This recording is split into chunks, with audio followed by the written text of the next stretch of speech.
Well, hello there, everyone. It is I, Toasty. I'm going to be joined here by Rudy to bring you the GitGud EU games for today. We've got a decent one, starting off here. We've got Diamond Pack versus Drip Council coming to you first. And Rudy, why don't you walk us through what we're expecting for this game? Yeah, as you can see here, this is going to be our first game of the evening. That is some beautiful logo design from Drip Council, if I do say so myself. Lovely. And both of these teams are 4-0 so far in the group stages of the intermediate bracket. So we're sure to see some sparks fly for today.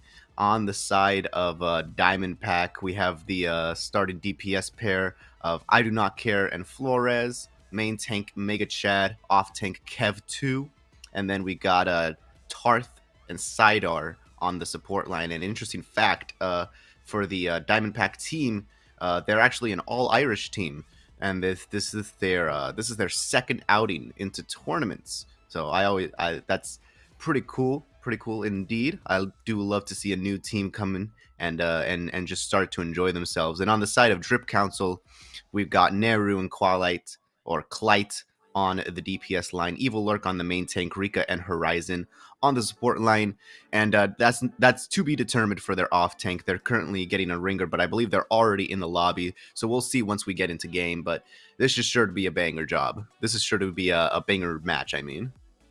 Yeah, absolutely. I mean, I don't recognize too many of these names, but generally, given that these two teams are the top of their groups currently in the intermediate division, both 4-0, this is bound to be a brilliant game. It's bound to be probably one of the top games of the intermediate division we have had so far.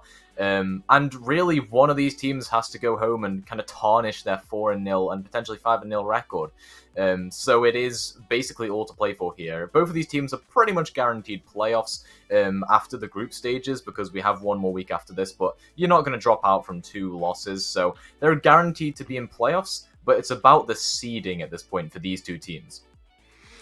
Yeah, seeding can be pretty important, especially considering the amount of teams that are in the bracket. You don't know who you're going to face off, so definitely a better seeding can guarantee you. Also, I believe better seeding guarantees you, I believe, the starting map pick, or something similar to that in the playoffs. I don't know; it might be different, but well, you don't know the rules. I'm sorry, I just woke up. Yeah, no, don't worry about it. Yeah, I'm not entirely sure the rule set on that, but I would assume the high seed gets some form of advantage, whether that's the first map pick or whether that's choosing their first side.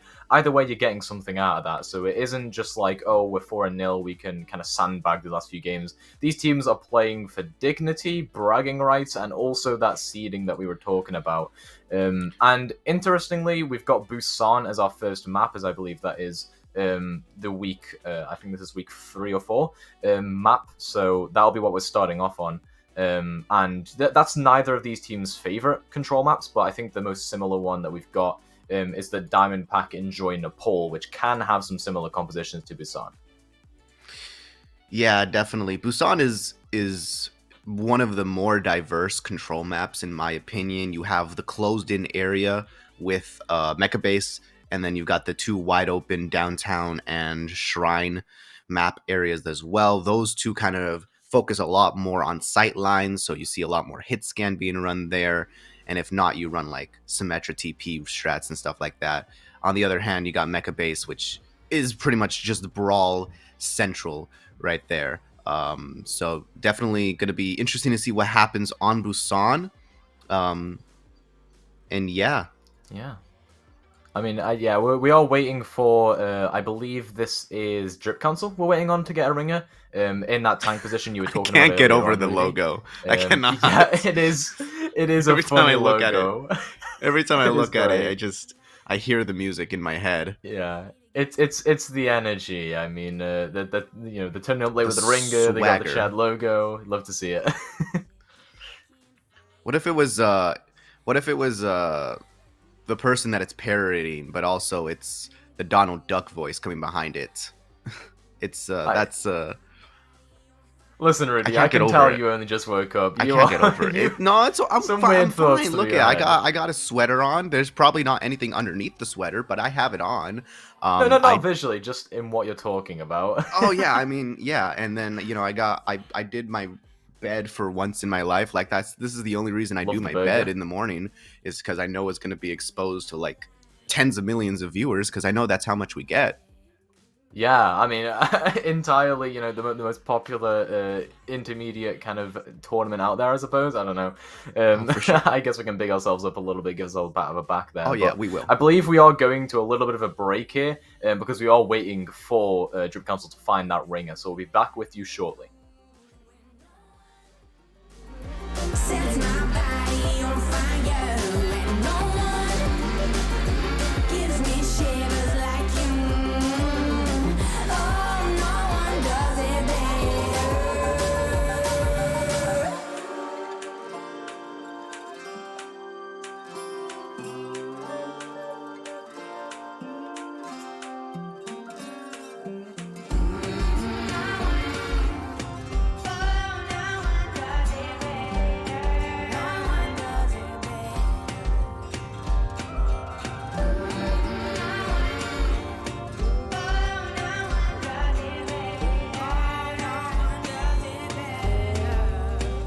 and no one makes me feel like you do.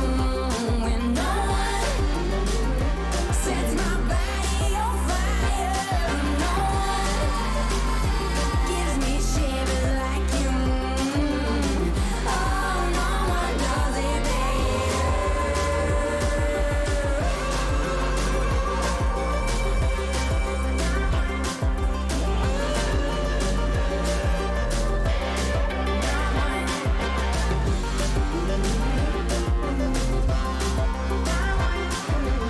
Oh, no one does it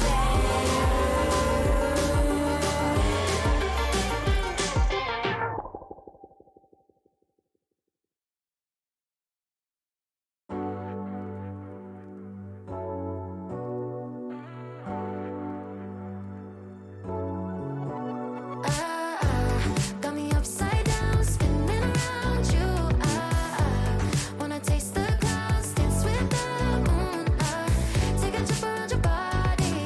Boy, I love the way you got me. Starry-eyed, got me starry-eyed. Losing all my focus, I can't even control it. You know your lips are golden, baby, get me high. Touching me like lightning, keeping it exciting. You know exactly what to do to blow my mind. You're from another planet. I've never felt like this. I don't know how I ever survived without it. I'm starry-eyed, got me upside down, spinning around you. Wanna taste the clouds, dance with the moon. Take a trip around your body. Boy, I love the way you got me. Starry-eyed, got me starry-eyed. And welcome back, everyone. We're just about ready to get started here with our first game of today. Just to reiterate, it is Diamond Pack, as you can see above my head, against Drip Council. We're starting off here on Busan, Rudy. What are we expecting to see? Like I said, this is one of the most varied control maps in the game. Definitely could be seeing a whole lot of possibilities. Like I said, for the other two maps, for like Shrine and also the downtown maps, this is could be a lot of focus on either brawl if teams want to run the traditional hide behind the Reinhardt shield compositions, or you could run a lot of spam compositions such as with Widowmaker, Ashe, Hanzo, or Tracer, those kinds of heroes, and also stuff like a Wrecking Ball or a Winston to kind of prod and poke and then go in for the kill afterwards. So a lot of different variations could come in, and it looks like we are just about to get into game here. Drip Council actually did find the ringer that they were looking for, Highline, coming in on that off-tank roll, on that Zarya roll. And looks like we're going to be seeing somewhat similar compositions. Drip running the Reinhardt Rush with the Baptiste. Diamond is going to come out with the Winston Rush, Lucio Moira. So definitely going to be looking for Diamondpack to be making the aggressive plays here, or to be making the initiations. Yeah, absolutely. Diamondpack, they've got to play hyper-aggressive with this Sombra Reaper. Get a hack onto a Baptiste, or a Reaper in fact, and just dive straight onto them. You see a bit of a flash actually come through there onto Flores. They have to try and get out alive, but Clyde has already done that damage. Flores and Kev both get taken down here. Drip Council, they were just holding pretty strong on that point, and they dealt with that hack really well.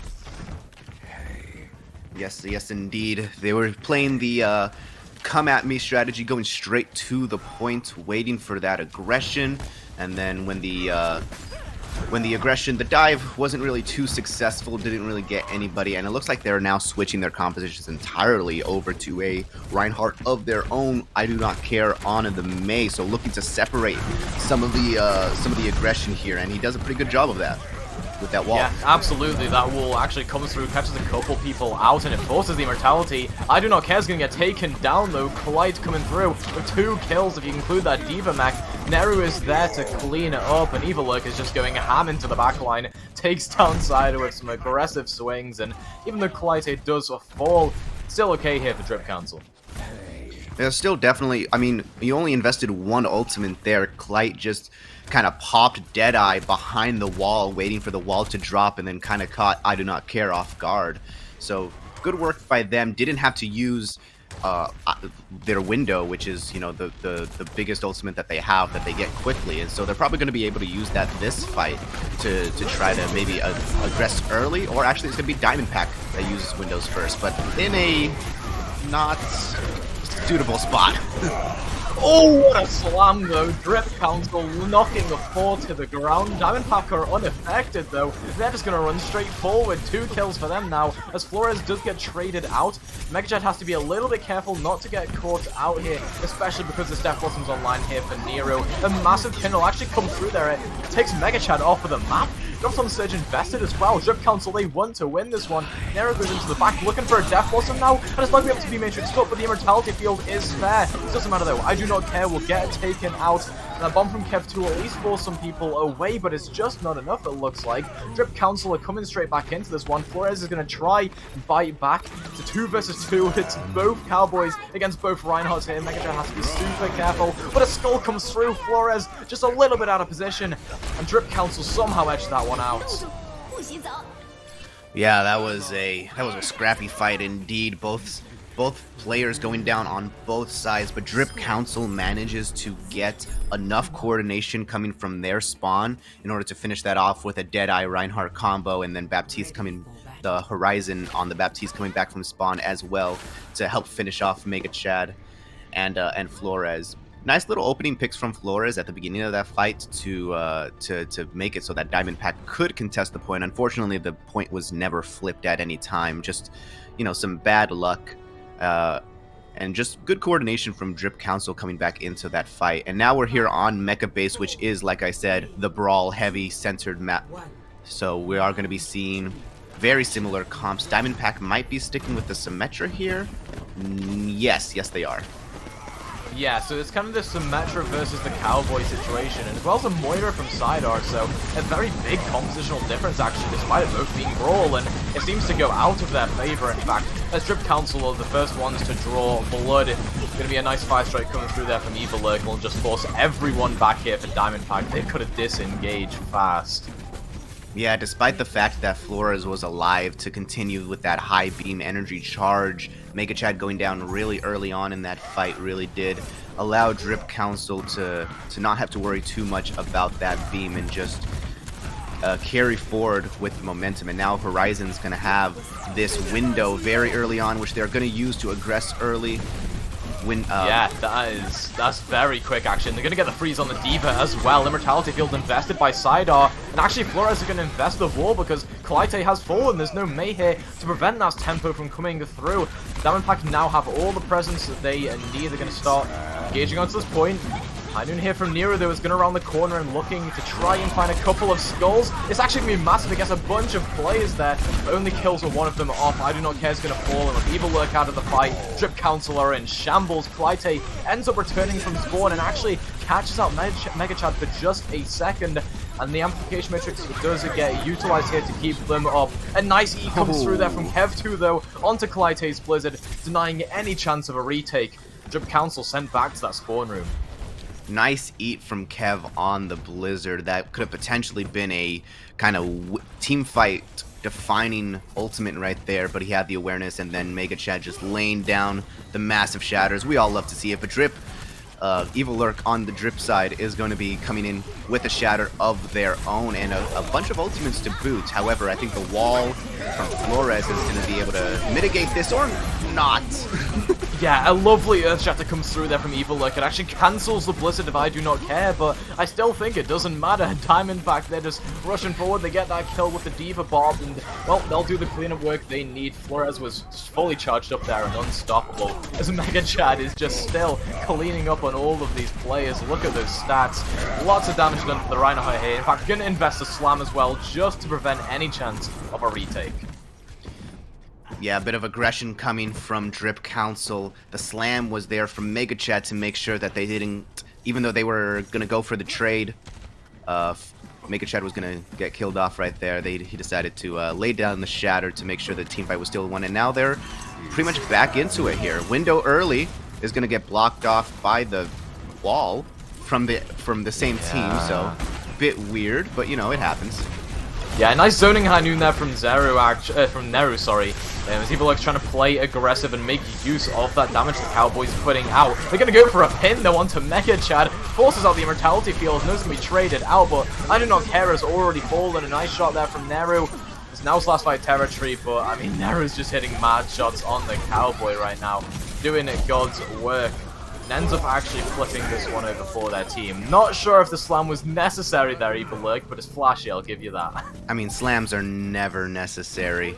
I fully... Debatable. I fully approve of all slams that are not necessary in any way whatsoever. Cider on the Baptiste showing just how much work that they're putting in for their crew. They only have one fight left to win this second point here.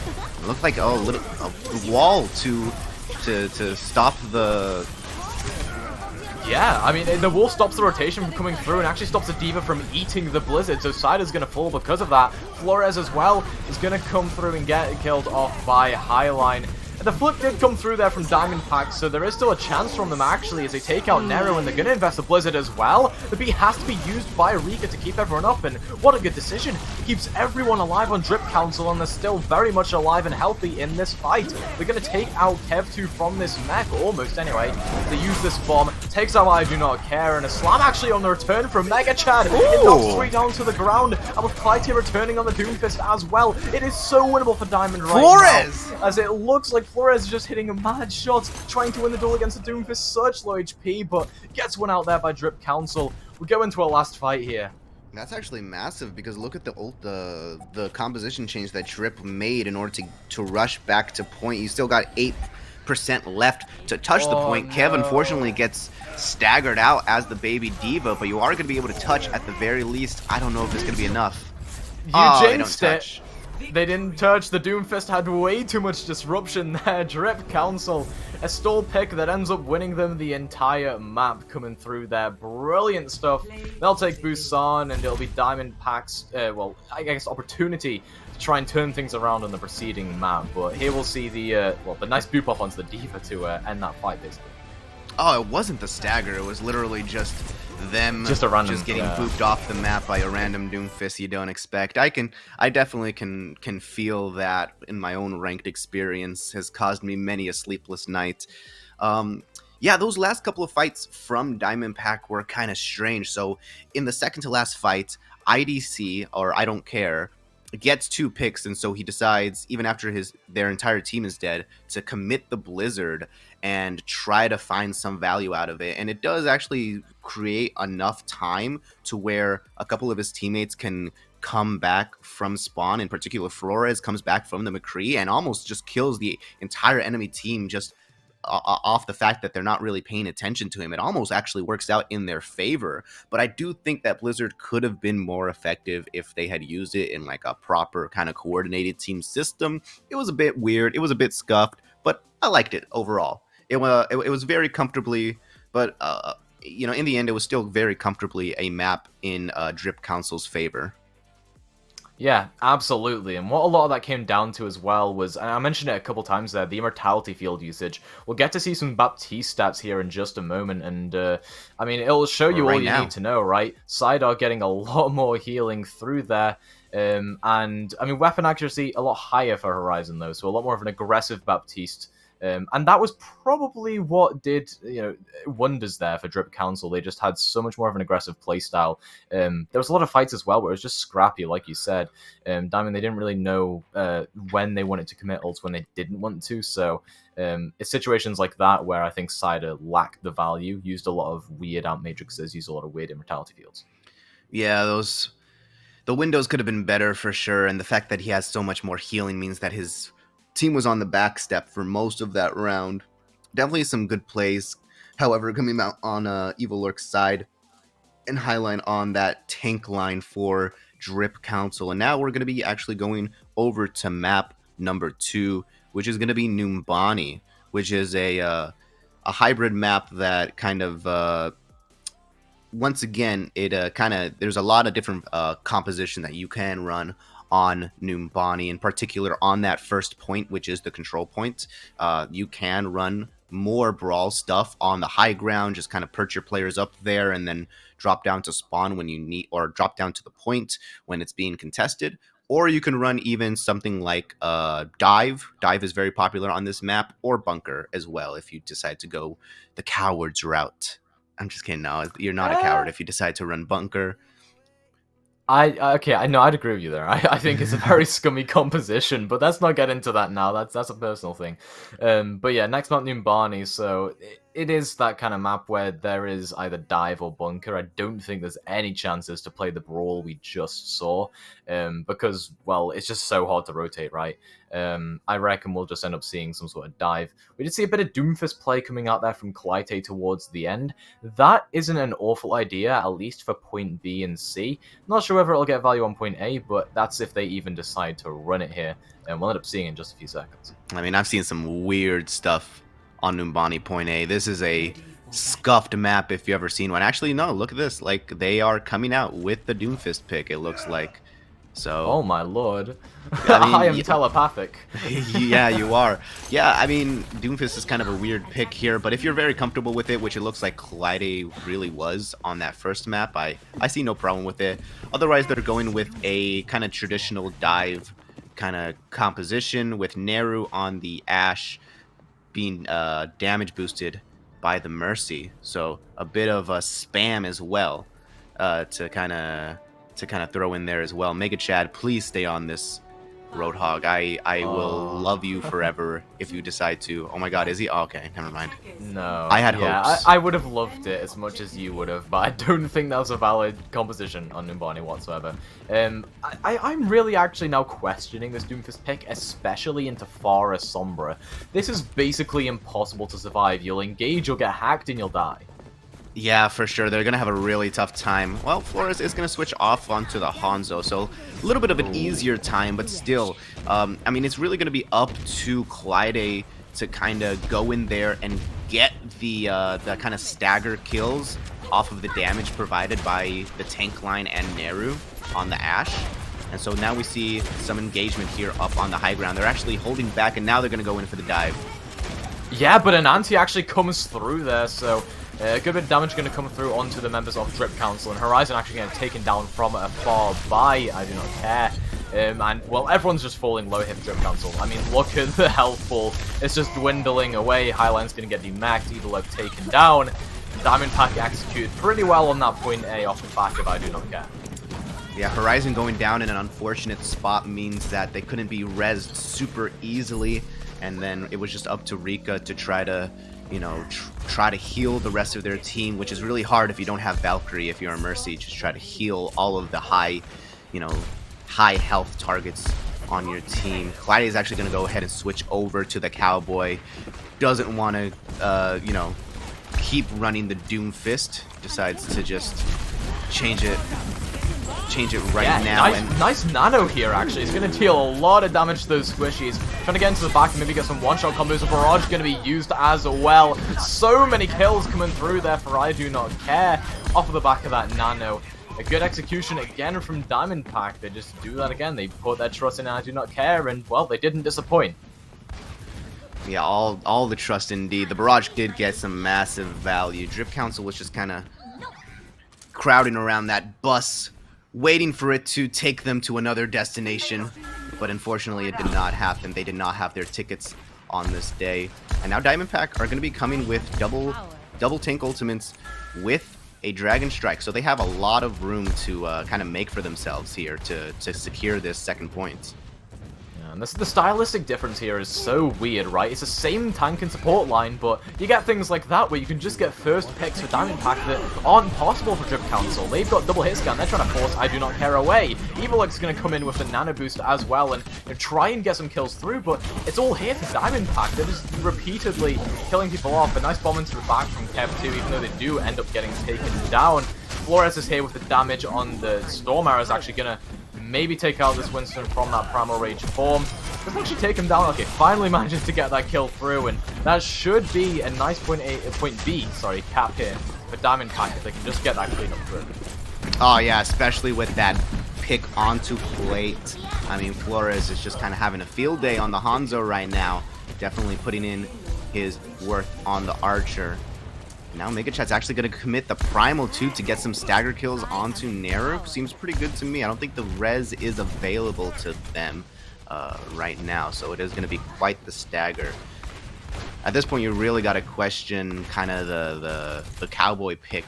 I mean, double hit scan definitely is going to taking care of the Pharah, keeping them at bay, but you're not able to deal with the aggression from the Hanzo and the Winston at the same time. I don't care is slept though. Beautiful sleep. That is beautiful from Horizon. Again, just showing up on the flex support role and maybe looking to carry their team through this fight as well. They've got a nano boost coming up soon, but Highline's actually going to use that bomb into the back, tries to take someone down, but it's Clyde that goes down instead. Flores again is there with the first pick, and Kev too. The amazing peel to keep Flores alive in that tiny room. There were 4 people on them, and they're kept alive. Both monkeys are going to be taken out here as that nano boost is utilized onto Highline, trying to make space through this room. They're going to manage to clean up on a couple of those players, force Diamondpack back, but just temporarily. Yeah, a little bit of a stagger onto Kev. Thankfully, the Pharmacy pair was not staggered out, so they will get out with their lives. I do not care. Once again, with the barrage, and you have a little bit of room to use it. There is a little bit of leeway, kind of with the buildings. You can kind of get away with, you know, dealing with. You're gonna have to be dealing with a Deadeye, however, and a Bob. Bob is gonna be committed early, actually. That is lovely placement from the Bob, actually. It just constantly pesters at Diamondpack. And, well, you can see here, Collector is going to use that High Noon, takes down the Mercy. As Evil Look will get taken down from that bomb, so it's not over just yet. But, again, a brilliant res comes through there from Rika, and Carter's out of the fight, so they can't use one of their own. I do not care. Gets nano boosted yet again, looking to deal the damage and, you know, get some nasty shots in, which is just happening. I mean, this is what Pharah can do to your team. Absolutely wrecking them. Just get taken down by a sleep, and then a headshot from Neru and Horizon. So again, showing up on that flex support role, and it's a scrappy fight here. Flores could invest this Dragon Strike if they really wanted to, but they're going to get taken down by Neru before they can even choose to. And that should be a nice stabilization again from Drip Council here on the defense. Yeah, they're starting to come into their own. Horizon making some nice plays once again with a good anti-nade to stop the aggression from the tanks. And now I do not care is going to be switching over to the Echo, maybe to try to find some value. They got 2 minutes left, still an appropriate amount of time, but with the amount of ultimates that they used in the last round, it might still take them a while. They might be wanting to look at this double bubble here, so they might be wanting to try to get a grab dragons online if they possibly can, or they might be trying to use dragons early here. We'll see what happens. Yeah, they've got the time to build up the ultimates for that grab dragon, so it is possible, but you don't even need it when Flores hits shot like that. Horizon just falls immediately. Big Anti-Nade will come through as well onto two of the members. Drip Council are just falling one by one. A bomb into the back, actually, from Highline. It'll catch Toth and Flores, and somehow Drip Council are back into this. They are just being carried by Highline right now. Yeah, induct him into the council. I think they have shown enough of the drip to be considered a part of the council here. Yeah. But yeah, I mean, Horizon, Highline, both of them are putting in some spectacular work on the Ana and the Diva here. I mean, that bomb was pretty well placed right in the middle of you know, the entire team. Evil Lurks, I mean, sorry, Mega Chad's shield had just gone down, so perfect timing there. Kev's only 50% of the way to this grab, so, and with only 40 seconds left, it's going to be a while before they're going to be able to build a grab dragon combo, so it might be better if Flores just uses the dragons here. Yeah, well, a Nanoprimal Rage actually comes through here onto Evil Lurks. They're just going to bat the enemy Winston around, and yeah, that's a little bit of a Chad move if I do say so myself. You're going to just bat everyone around now, force them away from the point, just temporarily. Kev2's trying to make some space forward and get that grab built up, but a nice anti-nade actually comes through. Both of the DPS caught by that one. I do not care, and Flores have to back up and give up the ground they just made. With 15 seconds remaining, Kev2 falling is not what you need. Clyde is also going to get into the back, takes down Flores. That's a carry player gone, and they have a full bomb now, which they can use onto the Ana if they want to. They get the stick through. The bubble is actually there from Kev2, but no one's going to be there to touch the point for Diamond Pack. Drip Council redeem themselves for those first 2 points on that third point, doing God's work, and, well, they are in a very prime position now to take the map and the series. Yeah, Mega Chad might have been trying to make some Chad plays, but unfortunately not enough to really carry them through that third point.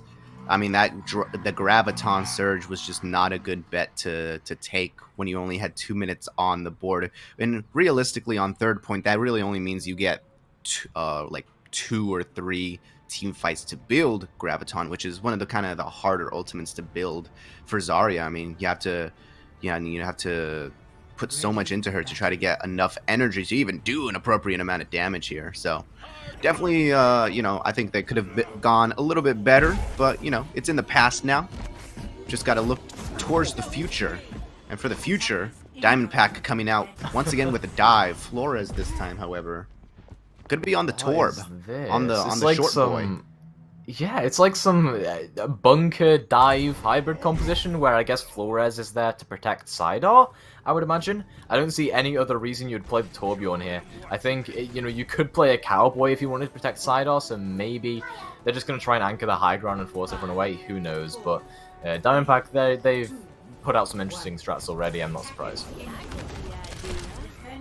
Yeah, for sure. Clates on the Genji here, however. It's going to be a bit better against the Torbjorn than somebody like a Doomfist or a Tracer. So, fortunate compositional advantage here. And look at look at the turret set up to protect Sidar, who's kind of just hanging out in hallways. So yeah, exactly what you predicted. There's a very good position here for Sidar to just, Horizon, to just dump in anti-nades. I mean, everyone's on this high ground. You can get at least a couple players with that. But Clyde is going to go into the back and try and take down the enemy Mercy, but getting forced away by the Echo, that is unfortunate. Can't confirm the kill. Oh, that's the life of a Genji main. I mean, it's the life of a player who picks up Genji to try to have some fun, and then you quickly realize that you have no idea how to work the Genji mechanics, and so you just end up feeding most of the time. But then you get a kill or two off a Dragon Blade, and all feels right in the universe. Yeah, but Flores already 80%, already 80% to their ultimate, the Molten Core. Oh, nice anti. Yeah, that is a huge anti that actually comes through. They'll take down I Do Not Care, and that engage from Evil Lurk will just take down Flores right in the middle of that Molten Core. It is still winnable here for Diamond Pack, though. The tank line is still up and ready to deal some damage, and that Molten Core that came through actually manages to kill off Neru there, so it ends up being the difference maker, I suppose. A tick gained from Drip Council, but I'm not sure it matters too much given the ultimate investments that had to be had there. Yeah, and you invested Nano too, which, you know, could have been used in combination with the Blade or even the Primal from Evil Lurk. I mean, you can build that up very quickly, all things considering, but definitely not in the course of a single team fight, unless it's like really drawn out, which these dive, you know, team fights, the mirror matches, don't really tend to be drawn out at all. So, gonna be looking for, you know, some value off of just the naked Blade. Yeah, and it's getting right in there and dealing There a lot we of go. damage. Gets a swing onto the Torbjorn, but look at peeled for Kev2 again with the amazing heal. We've seen that the entire series long. As Evil Lurk's trying to get onto the point, takes down Mega Chad there. Bomb into the back from Kev2, but interrupted in the middle of that remax, so unable to make any more impact in this team fight. An investment of duplication here, actually, from I Do Not Care. I'm not entirely sure it is necessary. Highline's going to take them down alongside Tard with that Diva Bomb. The cap comes through, so Drip Council, they're going to get this cart rolling. Yeah, you had a bit of hope there. You had two players that were alive, kind of a spawn advantage situation as well, with players coming out of off of the first point spawn. So with the copy, you could be somewhat assured that you might be able to get a kill or two and keep the fight going. But yeah, ultimately in the end, it doesn't matter. But he doesn't care, you know what I mean? Yeah, exactly. And this is okay, so everyone's just posturing right now. Drip Council, they don't want to take the high ground, which is the interesting part of this. I think Horizon and Highline need to be up there, but they're very susceptible to being doped now, as you'll see that Nano Boost actually come through onto Mega Chad, and there you go. Horizon and Rika both gonna fall. Well, that's why you take the high ground in Numbani, people. Yeah, I mean, they're just both on the cart. Yeah. That's not how you do it. Well, what do I know? I'm a filthy plat player. I wouldn't know too much. But, I mean, now Drip Council is going to be coming back into this with, I mean, still they have double support ultimates. So can make some value off of Evil Lurk's dive attempt here. It's going to be rest assured not going to be blown up by the Echo Beam. Yeah, Bob can be used here to try to make some space. And that's exactly what's happening. It's going to be put in, again, an annoying position where it's just going to pester at Mega Chad, who wants to play aggressive, but actually going to get the kill to Horizon. So, you know, pardon me, I actually called that wrongly. Nice value coming through from that dive from Diamond Pack, and yeah, blowing up Evil Lurk, brilliant stuff there. Good peel, good sleep from Cider as well. And yeah, Drip Council is still stable here. Sorry, not Drip Council. Diamond Pack is still stable here on the defense. Once again, the Zarya pick is proving to be difficult on the attack. You know, you're just not able to generate that much value off of the bubbles here, and with characters that can blow you up so easily, I don't blame them. I mean, just look at the ultimates coming from Diamond Pack. Drip is going to have a hard time trying to complete this. And the swap from Rika onto Brigitte, I think, is really good here. As you see, Flores actually paint out a flash there from the Cowboy. The Rika gets taken down immediately. That's not what you like to see at all. Again, the backline is the first to fall here for Drip Council. They're just unable to peel for them to provide what they need, because, well, what can the Highline do in the Zarya, right? It's not a versatile hero at all, where you can just zip backwards and forwards like Kev2 can. Yeah, Evil Lurk's finding almost no kind of support on their dive attempts. They weren't even able to make a dive attempt there. They just kind of sat with their team and tried to stave off some of the aggressions coming in from Diamond Pack. Good thing about that is that Diamond Pack did use most of their ultimates. Ooh, early bomb could mean the end for Evil Lurk, and it does. Yeah, Evil Lurk taken down there again. Kev2 always places these bombs in such a way that no one can avoid it, right? Like, if a couple people hide, someone's going to get taken down regardless, and now they have to wait for Evil Lurk to return, which is not going to be a long time. Yeah, he'll return very shortly. Once again, has the Primal available. No ultimates on the side of Diamond Pack, so there is a chance for Drip to make something happen here. Hopefully Evil Lurk or their support line doesn't go down right away, but it's Neru actually who goes down first.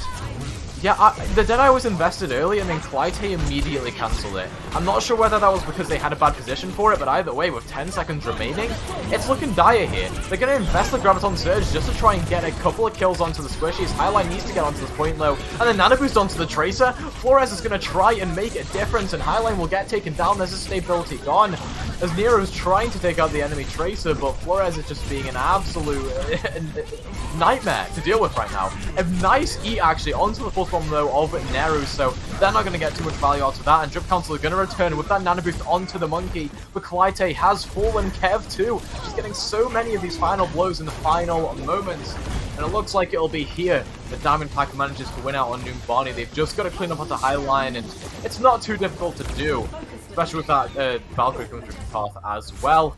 Diamond Pack will end up evening things up here on map 2, and we've got a series on our hands, Rudy.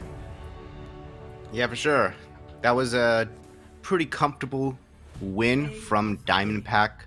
I do not care on the Pharah would absolutely destroyed them on attack. It was just, despite the double hit scan, you know, you had Flores on the Hanzo just putting in constant work to make sure that those hit scans were very preoccupied. So they just couldn't deal with the Pharah. And then on defense, you had the unorthodox Torbjorn, you know, defense that actually ended up working out for them in the long run, just manages to, you know, put a bunch of pressure on the Genji and the other diving targets. And then on the attack, Evil Lurk just wasn't able to find that much value off of their dives. So yeah, I mean, kind of a back and forth series we have so far with the compositional differences between both maps. So it is going to be a very good series to watch, in my opinion. Yeah, absolutely. I mean, well, it's 1-1, right, on the second map, and usually that's a sign of a pretty long-winded series. I'm not sure we'll get a map 6 or anything insane like that, but it definitely seemed like Drip Council tripped up when they couldn't play that Brawl composition where, you know, they were playing hyper-aggressive on Busan, but they just couldn't do it here. There wasn't enough setup, they were playing the wrong compositions, they had a double hit scan with a Winston Diva. That's not exactly what you want. You want to have more support for your front line and help people look to get in there. As I believe stats wise, we're going to have a comparison actually between Evil Lurk and Mega Chad coming up in a moment, and we get to see the difference between those two, because I mean, you saw it as well, right? There was so much more value from Mega Chad. Yeah, I mean, especially on the attacking half of the first attacking side for Diamond Pack. There was a lot more aggressive plays coming out from Mega Chad. I think that's just because they had more space to work with the Pharah Hanzo combo that was brought out. We are going to be going to a quick break first, so if you guys want to see some more intermediate action goodness, be sure to tune in then. They did find Cucumber, but he's going to lift him. Oh, Vulcan gets caught right into that, and Speed is going to be able to follow up. Talking about jumping over to the Doofus, talking about playing into the Doofus. A manos de la bola, ya son 3 las picks que conseguía el equipo de British Hurricane. We need your help to decide our opinion outpost MVP of the match. He's got a minute to kind of work some sort of pick against this stock, and oh my good lord, he just got eviscerated. See? Oh! He's not dead! Hey, now he's dead! Holy cow, I've never seen someone get so aggressive. Oh, catches their opponent outside of the building, and that is it! It's Rocket League Wednesday on the High School Esports League home room. I am, as the kids say, vibing right now. This is just fumes for them, while Pharaoh rips shot after shot after shot of the back of them. Good wall towards site, but it's already been broken, so they can't even get that spike down trustedly. Camera over towards site, and again, it's getting all that information. Hebot going absolutely massive! Here in this map number 4 season, up on championship point, being up 2-1. Nifty dropped down to 19 HP. Joker with his M13 in hand is just trying to hold the angles.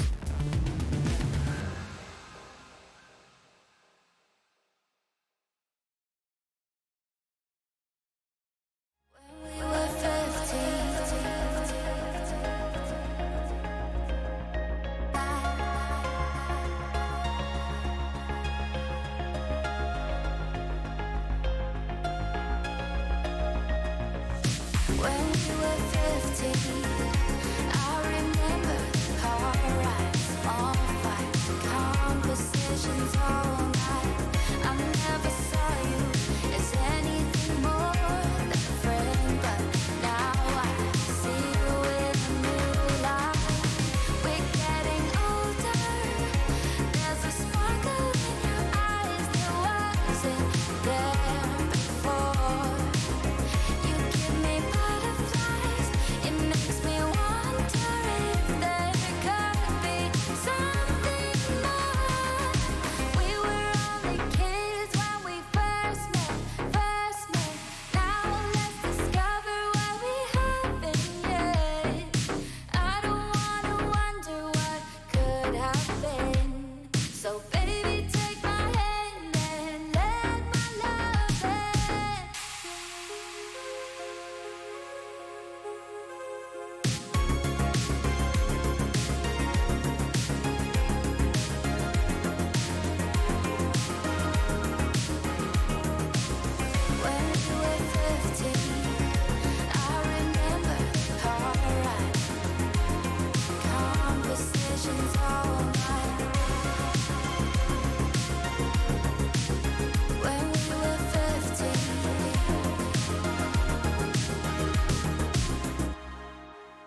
Welcome back, everybody, to the GitGud EU showing. We are 1-1 in the series between Drip Council and Diamond Pack, and before the break I obviously said something about Winston's stats. We didn't get those just yet, but now we have them. So Rudy, walk us through what you think of these two Winstons. I think that, you know, the Chad energy is showing on the side of Mega Chad. I mean, I think the biggest stat line to look here is the eliminations. Evil Lurk might have a bit of better stats when it comes to damage blocking and damage done, but it really is eliminations when you're talking about, you know, Winston players. Mega Chad just having so many more eliminations. I mean, it's all due to those attacking rounds, obviously. I mean, Mega Chad was just able to find so much value off of their dives, like I said, because they had the space to work off. Their DPS line was just putting in insane amount of work, which meant that Mega Chad was free to kind of roam around and do whatever he wanted. Obviously, he kind of dwindled down by the time they got to third points, but Evil Lurk's dives on the second point in particular just weren't finding much value at all, whether because they were playing with the kind of scuffed DPS line or another factor. Definitely, that's something to look into. And as we're heading into our third map, not our second map, our third map is actually going to be going over to Route 66, which, as you mentioned, is more of a dive map than other compositions. So I definitely think we could be seeing more Winston play, in which case I would probably pick Diamond Pack to win by a comfortable margin. Yeah, it really depends on what the DPS lines are. We've seen Drip Council be amazing with certain DPS lines and just god-awful with others. I personally think they just need to stop playing that double hit scan composition, right? The Cowboy Ash, because while it provides a lot of long-range damage, while it provides a lot of potentially peel for your Ana, it just doesn't have enough punch to it with the engages, and that's why Evil Lurk hasn't had too great of a showing. We saw from the stats, obviously, they had pretty similar final blows, but there was more eliminations for Mega Chad. That's because there's more participation from the DPS, allowing, you know, the space for Mega Chad to get in there. They're working together, whereas, you know, Evil Lurk is just diving in, no support from DPS, so can't, you know, get any punch to the engage. So less of those are being converted into eliminations. Yeah, for sure. I mean, his scan is going to be a little more appropriate on Route 66. After all, I doubt we'll see really any kind of Pharah play on this map. Used to have such a wide open area, not really many places that the Pharah could go to kind of hide from hit scan. We might see, you know, Clyte on some more, you know, flex DPS centered, like McCree's or, you know, Genji's or even the Torbjorn as well. But actually looking here, they're hovering over the Doomfist once again, which I think will be interesting if they're going up against a dive component, because that's actually a bit of CC that you can use against Mega Chad. Yeah, whether you want to use that CC or not, though, is kind of the question to ask here, right? Clyte, the last time we saw them on Doomfist, on Umbani, they were the type of person that just went straight in to the backline, tried to get a kill through.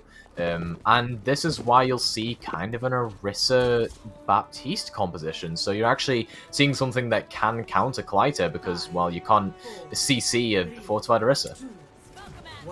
Yeah, so if Clyde does stick with the Doomfist, it is going to be harder. But he does have the bubble, and the bubble sometimes is enough for a good enough Doomfist player.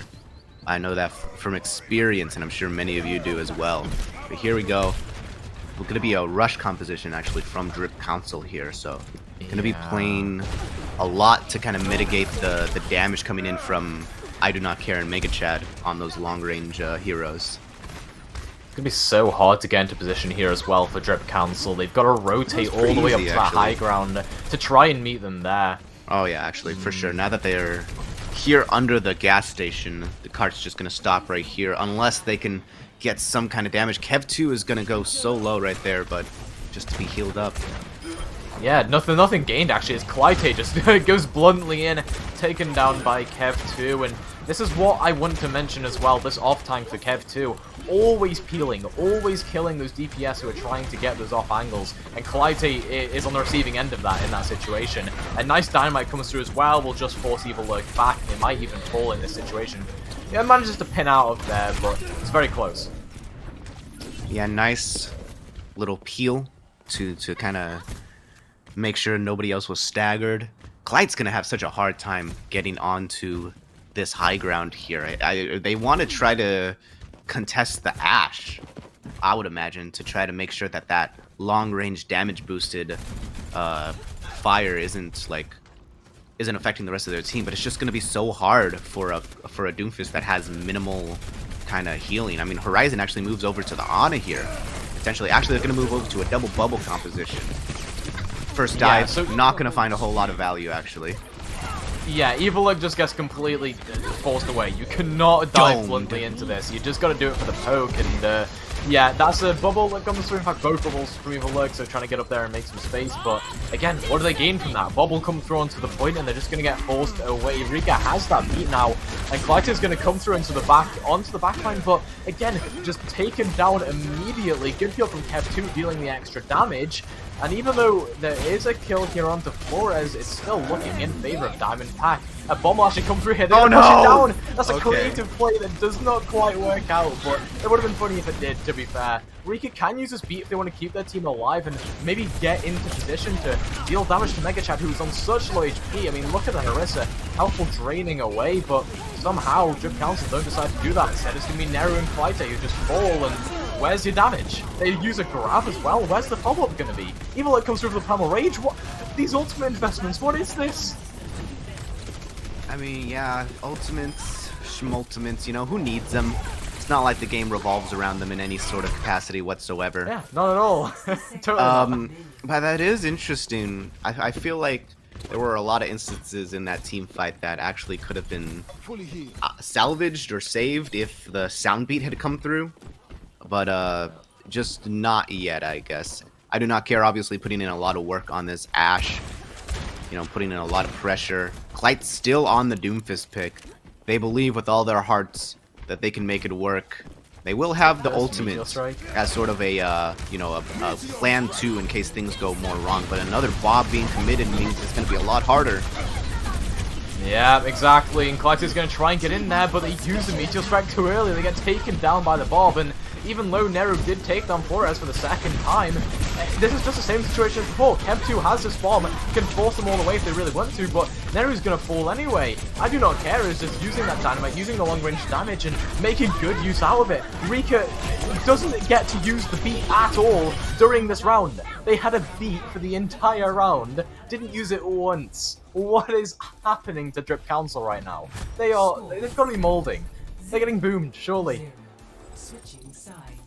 Yeah, for sure. I mean, Diamond Pack showing what you need to show.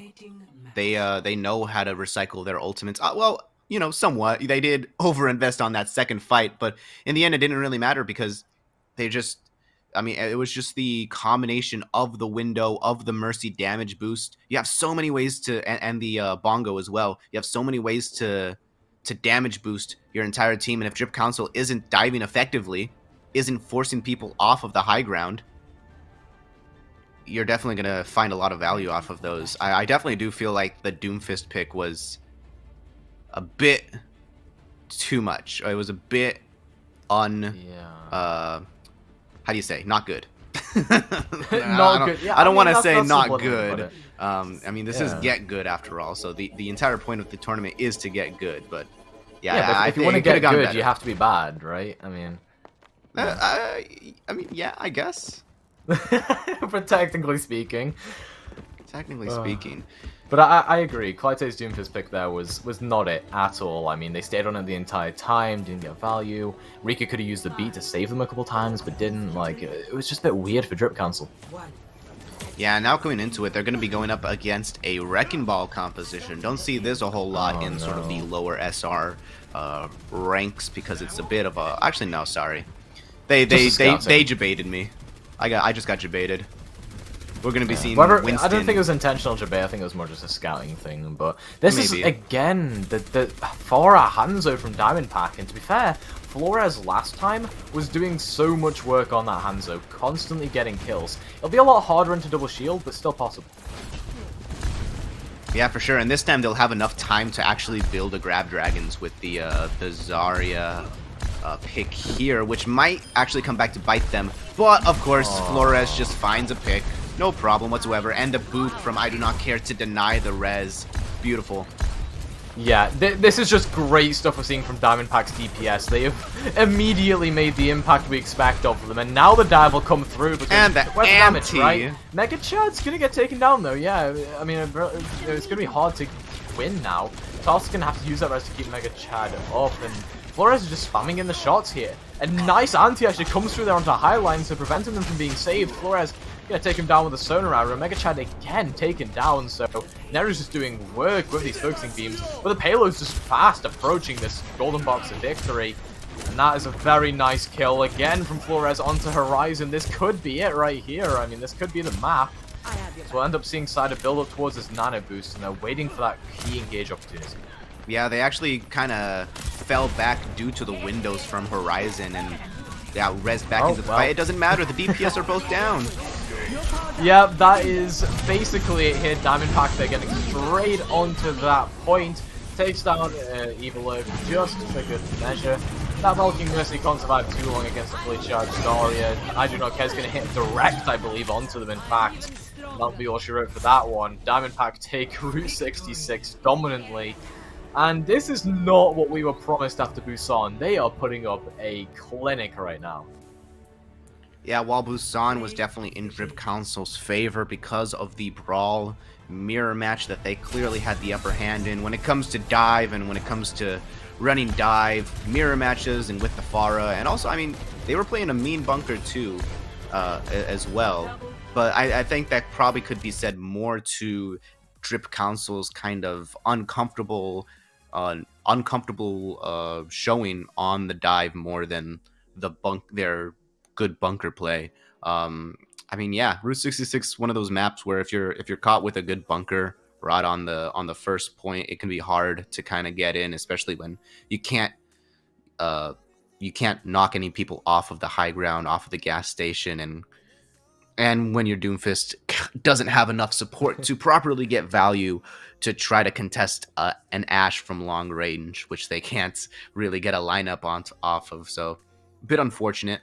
But we do have some stats here, however, here from I Do Not Care, putting in some work on... This was the reason the bunker worked. Like, literally every single time, killing off Clyde on the Doomfist, every single time doing the damage. 16,000 damage per 10. I mean, that is just so hard to get. I appreciate a clean 4-minute hero time. I think that's the most important stat to take away here. I mean, how difficult it is to get an exact time on a hero. That's some impressive work. And didn't die a single time, by the way. No overtime, so yeah. Yeah, and didn't die a single time, by the way. Well, yeah, I mean, Clyde couldn't get in and deal the damage to kill them, right? I Do Not Care just played on the top of Big Earls, on top of the bridge on occasion, and ended up just putting on a clinic on that Ashe, hitting constant shots, hitting constant dynamites, always getting the peel from the Mercy in the back to keep himself up against Clyde on the Doomfist. If I'm not mistaken, Clyde had 0 eliminations on the Doomfist, so yeah, sorry to expose you there, Clyde. That's what the producer is showing, yeah. Yeah. That's unfortunate. I Do Not Care was just playing Aim Trainer at that point. I don't, yeah, I don't think some they really clean had aim a whole labs, lot of aggression coming towards them. Yeah, yeah, you love to see it. I mean, that's some Kovacs stuff right there, right? But yeah, we are going to be going on to Anubis for our next map here. So again, one of those maps where I Do Not Care can play the Ashe and just fire shots down, right? And the only way to deal with them is to get a Tracer or a Sombra or an Ashe of your own. And I don't trust Drip enough to do that. I think they'll just keep on playing Clyde on the Doomfist for some reason, just ego picking it. Yeah, this is gonna be a weird one. Anubis, definitely another map where you can run dive. It is once again a possibility here, especially on first point, where there's so many different compositions that can come out for that first point, that dreaded, that hated. Oh my gosh, in my mind, when I think of Anubis, I just get shivers down my It's not spine a because I bad just think map, man. it's Give it it's some it's slack. it's just it's not even that it's bad. It's just that I'm bad on it. You know what I mean? Like I get nerves. I get nightmares playing this It's map. an easy map. Like, everyone says it's hard to play. Everyone says it's like, oh, it's my worst map. But, like, genuinely, it's an easy map to play. You think that, Like, and if then you know, and if then you you know go what into to it, do, and then you get us, Junkrat spamming into you with the tracer behind, Widowmaker on Just like don't high peek ground. by It's then. it's so weird. It's weird. It's like I don't know. It's weird. If Diamond we're Pack. talking about spam, I mean, look at this. Farah Yeah. against Once the again. Widowmaker Hanzo. Yeah, once again on the Farah. I mean, it worked pretty well last map, so don't blame them too much. Flores on the Tracer too.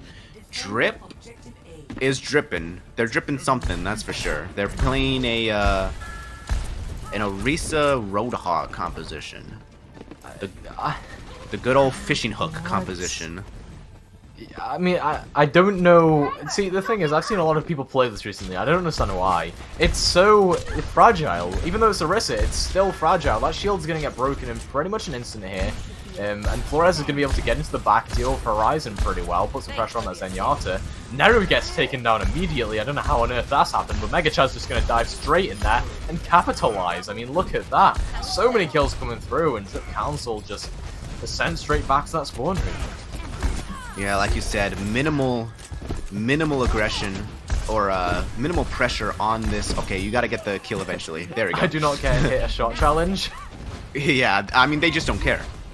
But Fair enough. yeah, there's just not enough pressure on that Farah. Once you saw the Widowmaker come out, obviously, you just kind of corner yourself in that little cubby, and then, I mean, Widowmaker can't do anything, and then you just get taken down by Kev on the Diva because of no support. They're going to be sticking with this composition, which is interesting to me. I mean, it definitely is going to make things a lot harder for Megachad to dive in, but when you have a Farah on your team, you're not really too worried about putting in damage as a Winston. Why the Reaper, though? I mean, you're against a Farah. What's the Reaper gonna do here other than deal with Megachad? Like, what? I mean, Megachad's gonna dive in here alongside Kev too, and that Matrix is there to prevent them from dying. Okay, never mind. I eat my words, but it doesn't even matter. I do not care. And Flores are both there. Cleano comes through. Doesn't matter if your Winston dies, because the rest of your team is there. Yeah, I mean, Winston is very expendable here. I mean, as much as I hate to say it, they're very expendable. They can dive in and get blown up as much as you want, but as long as I Do Not Care is there, putting in constant damage. They didn't even need to use a barrage in that map. They just needed a couple of damage boosted rockets. Also, the fact Horizon's on Zenyatta. Of all support picks to go up against a Farah, I don't see. I mean, Megachad just got blown up there, but like I said, as long as you have the support for your Ana and your Diva doesn't go down, you don't got a lot of options here if you're Drip. Yeah, it is very hard for Drip here, and that whole hog will actually push the Farah away, but it doesn't even matter, because Megachad and Kev 2 are there, right? Whenever I Do Not Care is out of the fight, it's the tank line that's there, and whenever the DPS line's out of the fight, whenever the tank line's out of the fight, DPS line's there. It's literally that easy, it's just one or the other. Well, they might be making some compositional changes now? No, they're not. So they're going to be sticking with this. Why on the Tracer? That's oh, okay, never mind, they're making widespread changes. Yeah, Rika's gonna stay on the BAP. Never mind. You got no ultimates. Actually, Neru does have this Death Blossom, which... What, does it get anything, though, other than just killing Megachad? Like... I think that's the whole point. I think they just want to kill Megachad. They don't want their okay, Chad energy to spare. They don't care about I don't care. Yeah, good luck killing Megachad when that happens to your entire team. I mean, what's a baby Diva gonna do against I Do Not Care or Megachad, right? Oh no, watch. And now they can stagger them as well. 5k coming. Wait for it. Wait for it. No. Nope. Okay, never mind. Yeah, I mean, you use, what was that? You use Bomb and Barrage in that last fight. Win it pretty easily. No ultimates to contest, and you still got this Death Blossom to work with. But like I said, you still got a Farah in this guy to deal with. Yeah, Drip Council don't have a whole lot of options here. Yeah, and Mega Chad just doesn't even need to worry about Staff Blossom because they can Primal Rage. And Mist Sleep there actually from Sidar, and they're gonna get solo-ulted. No! Brilliant peel coming through from Kev 2, are you kidding me? The entire series long, this Diva has just been pulling off plays like that, keeps their honor alive, and wins the team fight. Oh my lord, that is disgusting. Double melee kill onto the support line to seal it off. I do not care. Once again, not caring enough. And just decides that he wants the series to be over with. Yeah. 2-1 up for Diamond Pack, and they've just had a very successful defensive round. They have their win condition now. Get a single tick on the first points, which on Anubis isn't too hard. Once you win a single team fight, or once you get a couple picks, you can very easily... You don't even need to win a team fight, really. You can just get a couple picks and then easily get a tick on that point. I mean, weren't you saying just a moment ago that you thought Anubis was hard, though? I mean, it's very hard if you decide to come hard out with a composition not for like these that. teams, we'll say that. I guess that all my ranked games have just been teams coming out with Roadhog Orisa then. Because that looked very easy. I mean, it didn't work there. it worked very easy on the side of Diamond Pack, for sure. I mean, Drip Council, maybe they decided they wanted to play this map on like expert mode. Yeah, I suppose. And again, they'll put Horizon onto the Zenyatta, a pick I don't like, because guess what? Diamond Pack are playing a ball composition. Yeah, they could be playing this ball. They're probably going to end up switching over to Winston. Yeah. Flores on the Sombra will be scouting them out as well. But I mean, yeah. Play the ball into Horizon though, because that's like an immediate kill. You just get the Echo Mines in there, get the hack, like. Yeah, if I do not care sticks onto the Echo here, I don't know. They're doing some stuff. They're talking it over. A TP, so a TP to TP the ball out for the scouting, and then they go. Yeah, okay, cool. So they're going back to, it looks like a Pharah. Okay, so I do not care. We'll whip out the Pharah yet again, and well, what can Drip Council do? Well, they have a hit scan this time. Let's give them some credit. they have a hit scan, so they can deal with it. But if it's gonna go the way the rest of this series has gone with I do not care on the Pharah, it's not gonna be enough. And Flores just with an immediate shot. It's not even I do not care, it's just Flores on the Hanzo just getting so many kills. There's two immediately down there for the Hanzo, just pretty much ending the series on their terms. I mean, come on, I do not care. Can just spam into the shields now, deal a bunch of damage into the core. Flores with another kill there onto Rika.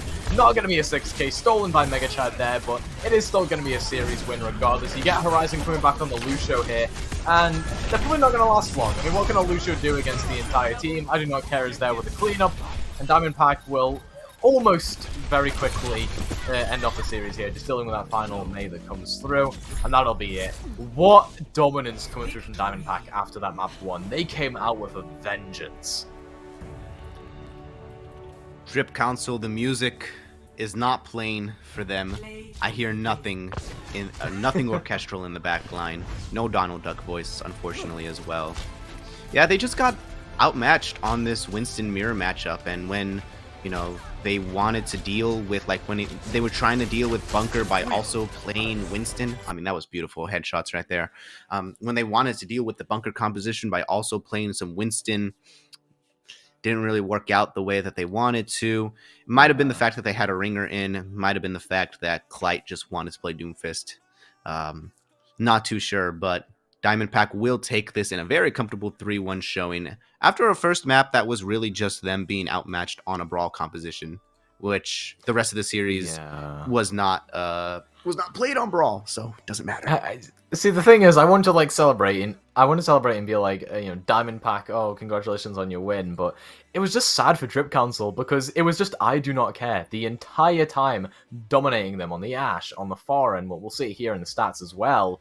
Just absolute domination coming through. 17,000 damage per 10 on Temple of Anubis there. I mean, that's just a little bit more than they got on Route 66 on Ashe. I do not care was simply the match MVP here. Flores was also a contender for it, but I do not care. Just dragged the entire team of Diamond across that finish line. Well, dragged is a bit of a Okay, not drag. But Yeah, it was a very I think instrumental factor. Yeah, he was definitely the X factor here. The enemy team just could not deal with whatever he was, pulling out of his hero pool.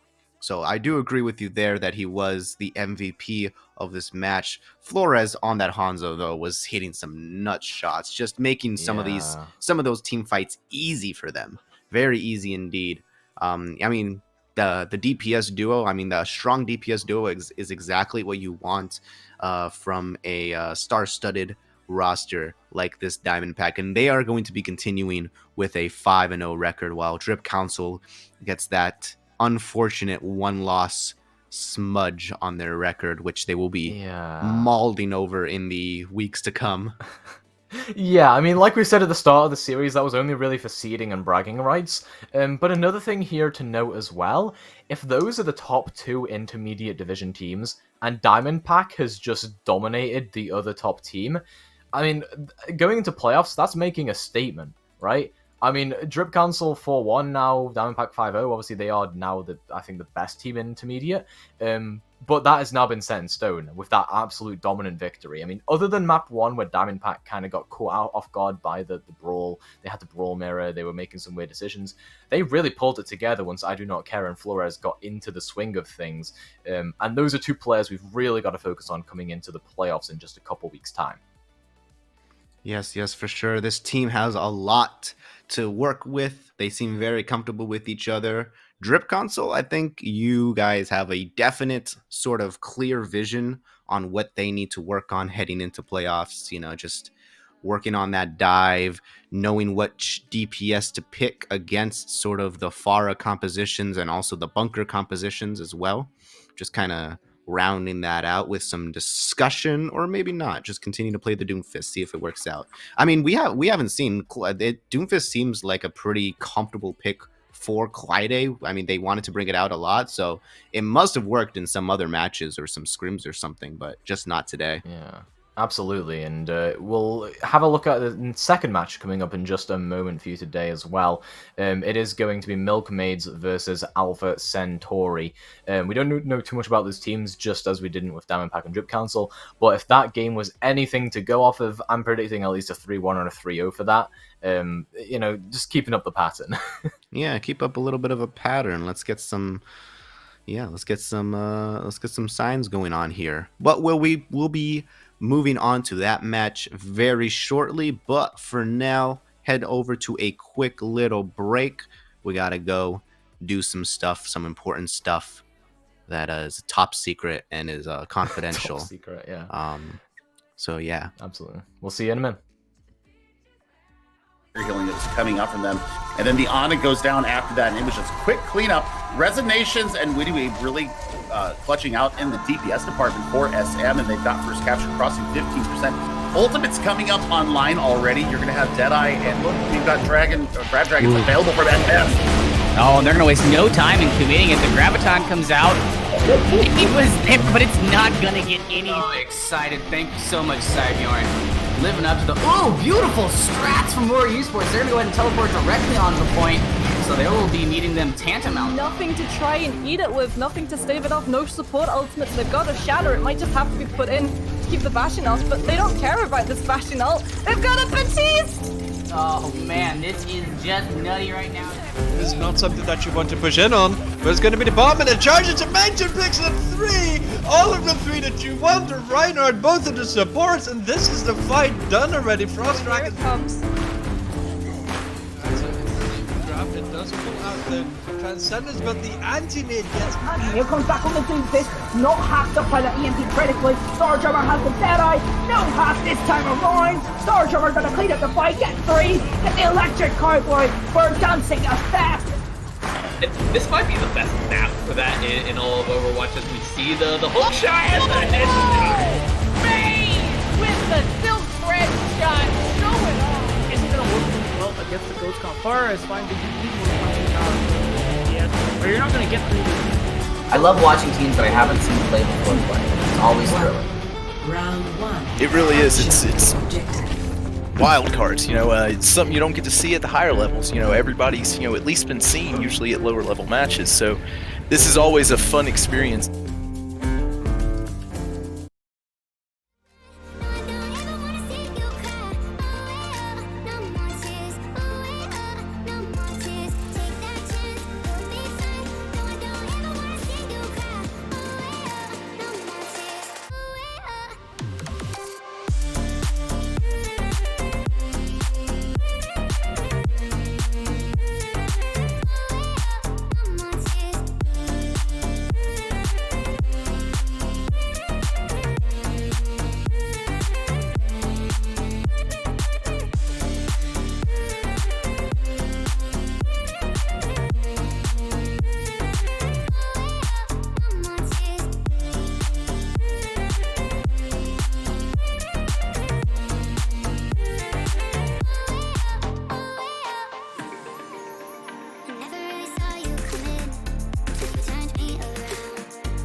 step.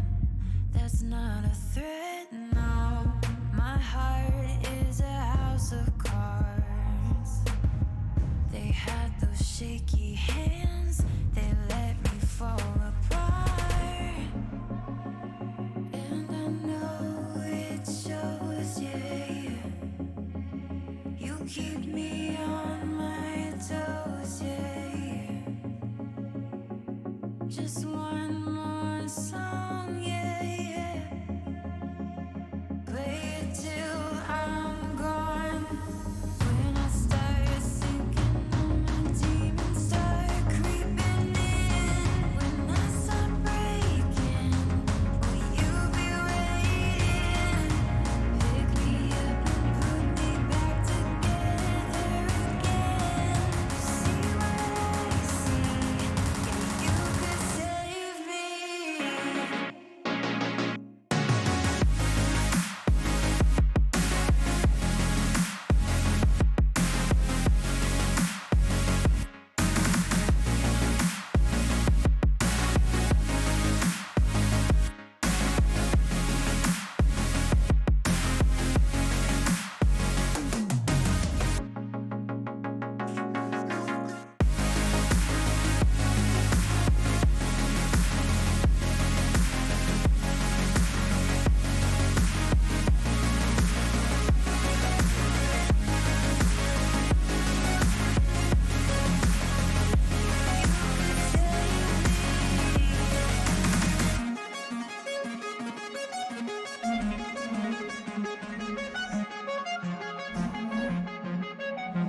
to watch the way you made me into a mess. Hands on my dress, neon red. You were everything I didn't need until you left. Now I'm dancing around my living room. I get drunk on the thought of you and I. When you were mine, see your eyes in every stranger. I replay the way that we were till I'm high. No, it's not right. I miss you missing me like you used to, yeah, like you used to. I miss you kissing me like you used to, like only you do. You know the good things are never as good as the bad, and your love is better than anything I've ever had. Oh, I miss you missing me like you used to, yeah, like you used to. I know you're gone, and you probably just forgot me. Yeah, you're moving on. But I can't let go, 'cause I'm still sleeping with the moments, lying with your ghost. Now I'm dancing around my living room. I get drunk on the thought of you and you're not mine. But I miss you missing me like you used to, yeah, like you used to. I miss you kissing me like you used to, like only you do. You know the good things are never as good as the bad, and your love is better than anything I've ever had. Oh, I miss you missing me like you used to, yeah, like you used to. Heart overhead, and I guess I love to watch the way you made me into a mess. I miss you missing me like you used to, yeah, like you used to. I miss you kissing me like you used to, like only you do. You know the good things are never as good as the bad, and your love is better than anything I've ever had. Oh, I miss you missing me like you used to, yeah, like you used to. You know the good things are never as good as the bad, and your love is better than anything I've ever had. Oh, I miss you missing me like you used to, yeah, like you used to.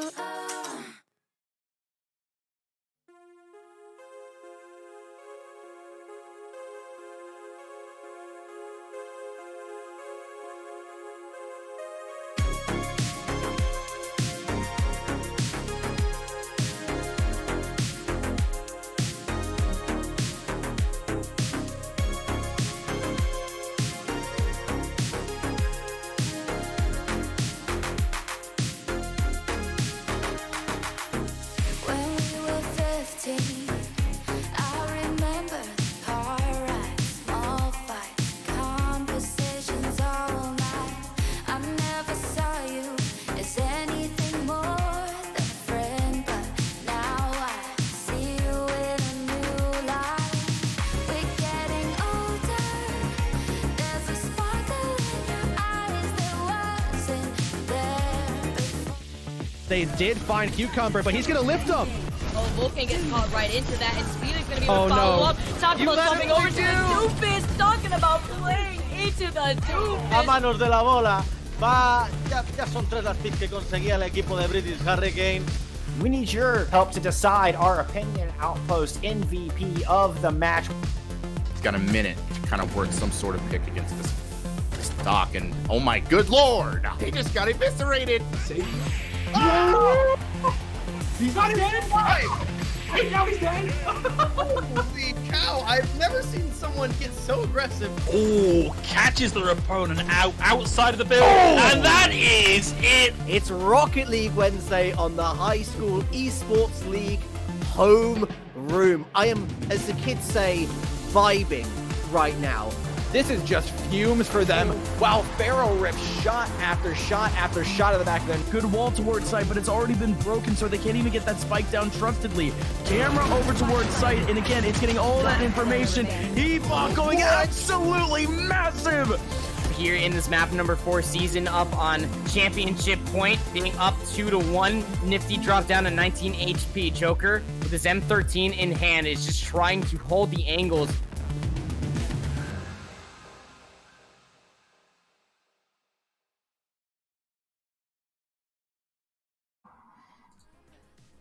Welcome everyone back to the Yellow Hell Esports channel. We are back with GitGud, well, EU, second game of the day. This is going to be the advanced division, so we're stepping it up a little bit here, Rudy. We've got Milkmaids versus Alpha Centauri. This is going to be a good one. Yeah, unlike the first two teams that we viewed here today, those teams were both undefeated in their bracket. These teams have a bit of a rougher road. I believe one of these teams is 2-2. The other, Alpha Centauri, is 1-3. Milkmaids is 2-2. So definitely both of them are still going to be fighting to get into that playoff position that they so want out of the Swiss stages here. And like you said, we're going to be moving up in ranks. Both of these teams are around the Masters level, so not quite there. They got a little bit of a ways to go if they want to hit that coveted GM rank. But you know, this is get good. We get good here, get real good. Everybody except me, actually. Everybody has a chance of getting good except me in particular. Except the casters, because we're except all plat, the casters. You know? Yeah, we're wasting our time here in front of a microphone when we could be, you know, just grinding ranked, getting very mad at and just breaking our headsets, because I've done that actually in the past. I'd rather watch other people get mad and boomed at the game rather than watch myself watch myself do it. Like, come on, like exactly, basics, man. Yeah, of course. But yeah, that is going to be our next match moving forward here. If we take a look at the starting rosters, we will be having Alpha Centauri starting DPS duo of Orcio and Jabba, and then we got the tank line like I love that name, and Trix Cold with the supports, the Fabiist and Nostalgia. And then on the side of Milkmaids, we got Quadri and Buckethead, Mr. Miko on tank and rack as well, and then Tykod and Krotzaria on the supports. So, and we're going to be starting on map number 1, which is once again going to be Busan, a control map, which seems to have a lot of teams wanting to run more of brawl compositions if last match was anything to go on. But these guys are a little bit of a higher rank, so they might be more comfortable in running some higher level compositions like the Wrecking Ball, which is something that, you know, in Platinum and Diamond is not run nearly as much. But once you get, you know, better team coordination and better skill on Wrecking Ball, because Wrecking Ball is kind of a hero that requires a lot of technical skill, you know, a lot of tech involved with them. So we could be seeing something like that come on in either the shrine portion of the map or on a downtown area as well. Yeah, absolutely. And something I really want to mention here as well is that I actually recognize a player for once. We are saved. Yeah, Krotzaria is someone I recognize. You have insight. Yeah, a tiny bit of insight. It's more vivid than anything. I vaguely just like remember Krotzaria in some sort of other cast I've done, playing Moira and getting like a 3k coalescence. So, hey, Krotzaria, Moira one trick. I mean, last time I was on Yellow Hell, I was dissing Moira one tricks. Now, I mean, I might be supporting them. You never know. You always gotta love the Moira one tricks because they can manage to make the most out of that hero that really doesn't require that much at all to get value out of. But you know, every little ounce of extra value you can get. And I mean, yeah, I mean, seeing them now, well, they're not going to be coming out on the Moira just yet. Kind of hovering over maybe some type of Wrecking Ball composition. Not too sure yet because we are just in spawn, just kind of goofing around here. I mean, I doubt that is going to come out on the Roadhog, although I would love to see it. But yeah, I think we're going to see a lot more standard stuff, right? We're not going to see all like the wacky compositions that we saw from the previous match in the intermediate division. We're going to see a lot of this kind of, I mean, I'd say normal Orisa Ball? Yeah, so... Is this what Master players are playing? Yeah, this kind of feels like a take on sort of the Wrecking Ball composition. Like, usually they run either Wrecking Ball Sigma or Wrecking Ball Diva, but I guess they just want to run an Orisa as the off-tank, which is kind of weird. It's not working yeah, so it's far. not going too great so far. I mean, immediately everyone just gets blown up there. Nostalgia will get taken down, but, you know, Krotzaria was the first one to fall there because, well, what can a Zen do against that much damage? And Alpha Centauri should get his initial point gap. Now they're going to be switching over to a Roadhog, which, I mean, I know I said I wanted it, but not this badly. Oh, wait, and then Quadri on the Pharah as well. So sort of like a pokish kind of composition, but Mr. Miko is just going to get hacked and taken down immediately. This is worse than the Diamond players. What on earth is going on here? We got Bull, Hog, Pharah, Mercy, Lucio. Like, what is going on here, Rudy? I have no idea, but another being a Lucio getting taken down here from Milkmaids, and the Pharah going down as well. Oof is going to get, well, slowly diminished down by that Tracer, but might even be able to build up towards the Primal Rage by the time that they die. In fact, this Nostalgia's going to get taken out here, and it should be a solid retake from Milkmaids, especially with that power drive coming through. Brilliant stuff. Takes down Orcio. Yeah, that should be all she wrote for this team fight, but then again, I mean, there is a far of the barrage here that still has to try and build it up, and Alpha Centauri, they're going to invest ultimates, they invested the beat, and now they're investing the Primal Rage and the EMP. It catches 5 people, and with that first pick coming through down across Syria, it could be getting turned around, but Oof just not able to get enough value there. In fact, it takes down Buckethead, but that's all they can really do, and yeah, it's just a lone Winston and Lucio against everyone else against the world. Yeah, long team fight here, but what really enabled them to get through was the D-Mech onto Trix Cold that allowed for the tanks to push forward without too much to worry about. Although Alpha Centauri did invest a lot into that team fight, I think it was just the continuous picks from Rack and Quadri to kind of even it out. And now you got a whole bag, 5 ultimates to work with here. And when you're a Wrecking Ball composite, I mean, Alpha Centauri is trying to end these scenes as fast as possible. Rack actually goes down. Yeah, the Roadhog is the first to fall. That is not what you usually see at all. Quadri gonna try and get a barrage off there, but nothing really gained from that. Instead, they're gonna get taken down alongside the rest of their team. A whole hog being utilized here by Rack as they did get rezzed up. And they do manage to de-mech Trix Cold, actually. With Nostalgia falling, it's not over here for Milkmaids. Those mines onto the point as well. They're doing so much work. Milkmaids back into this. Yeah, didn't give up the point for a single tick there, which was pretty nice, and didn't have to invest the beat. Probably could have saved Rack at the beginning there, but he manages to come back in the end, get a few picks of his own onto Trix Cold and the support line, and now they're once again back into it. Alpha Centauri invested the Coalescence as well as the Pulse Bomb into that match, which means they don't have a whole lot to work with, and Nostalgia goes down already. That's your main source of healing. Nostalgia seems to be falling first so much here for Alpha Centauri, and that's allowing Milkmaids to get in here and do all the damage. Fabius is going to have that beat coming online shortly, but depends if they can actually keep their team alive or not. Crossier's actually getting taken down, so they will invest the beat. It helps keep Trix Cold alive, just barely, and Orcio's coming up towards a Pulse Bomb as well. They are so close towards that. A left click from the Hook, and Rack just missing all their shots right now on the Roadhog. That is embarrassing, and Buckethead, Tycod are going to get taken down. There's a bit of a trade coming through though, as those mines do some work onto Trix Cold, so it's not over yet, but Milkmaids are slowly just going down one by one. And Alpha Centauri look to flip this point over, but they cannot lose a single team fight from here on out. Yeah, even though that was a longer, more drawn-out team fight with Nostalgia going down so early, it didn't matter. The beat was there from Fabius to keep everybody alive. Enough time for the Moira to come back off of spawn. Oof, props to Primal as well. You got a lot of options other than the Coalescence to keep your team alive, especially when you're playing with a DPS line like Tracer Sombra that doesn't rely too much on healing. And Milkmaids was just not able to convert a lot of their, picks into kills, unfortunately. Yeah. But talk about kills. I mean, both main tanks are out of the fight right now. That beat came out a little bit too late from Tycod, and the rest will be fine here from Crossiri to try and keep Mr. Nico back in the fight. And now we're getting a Tracer duel. Buckethead gonna try and take out Orcio around the Monolith. Let's see if I can get it. It's so close. Manages to get the kill through, and while that's happening, Quadri is having an absolute massacre on the point right now.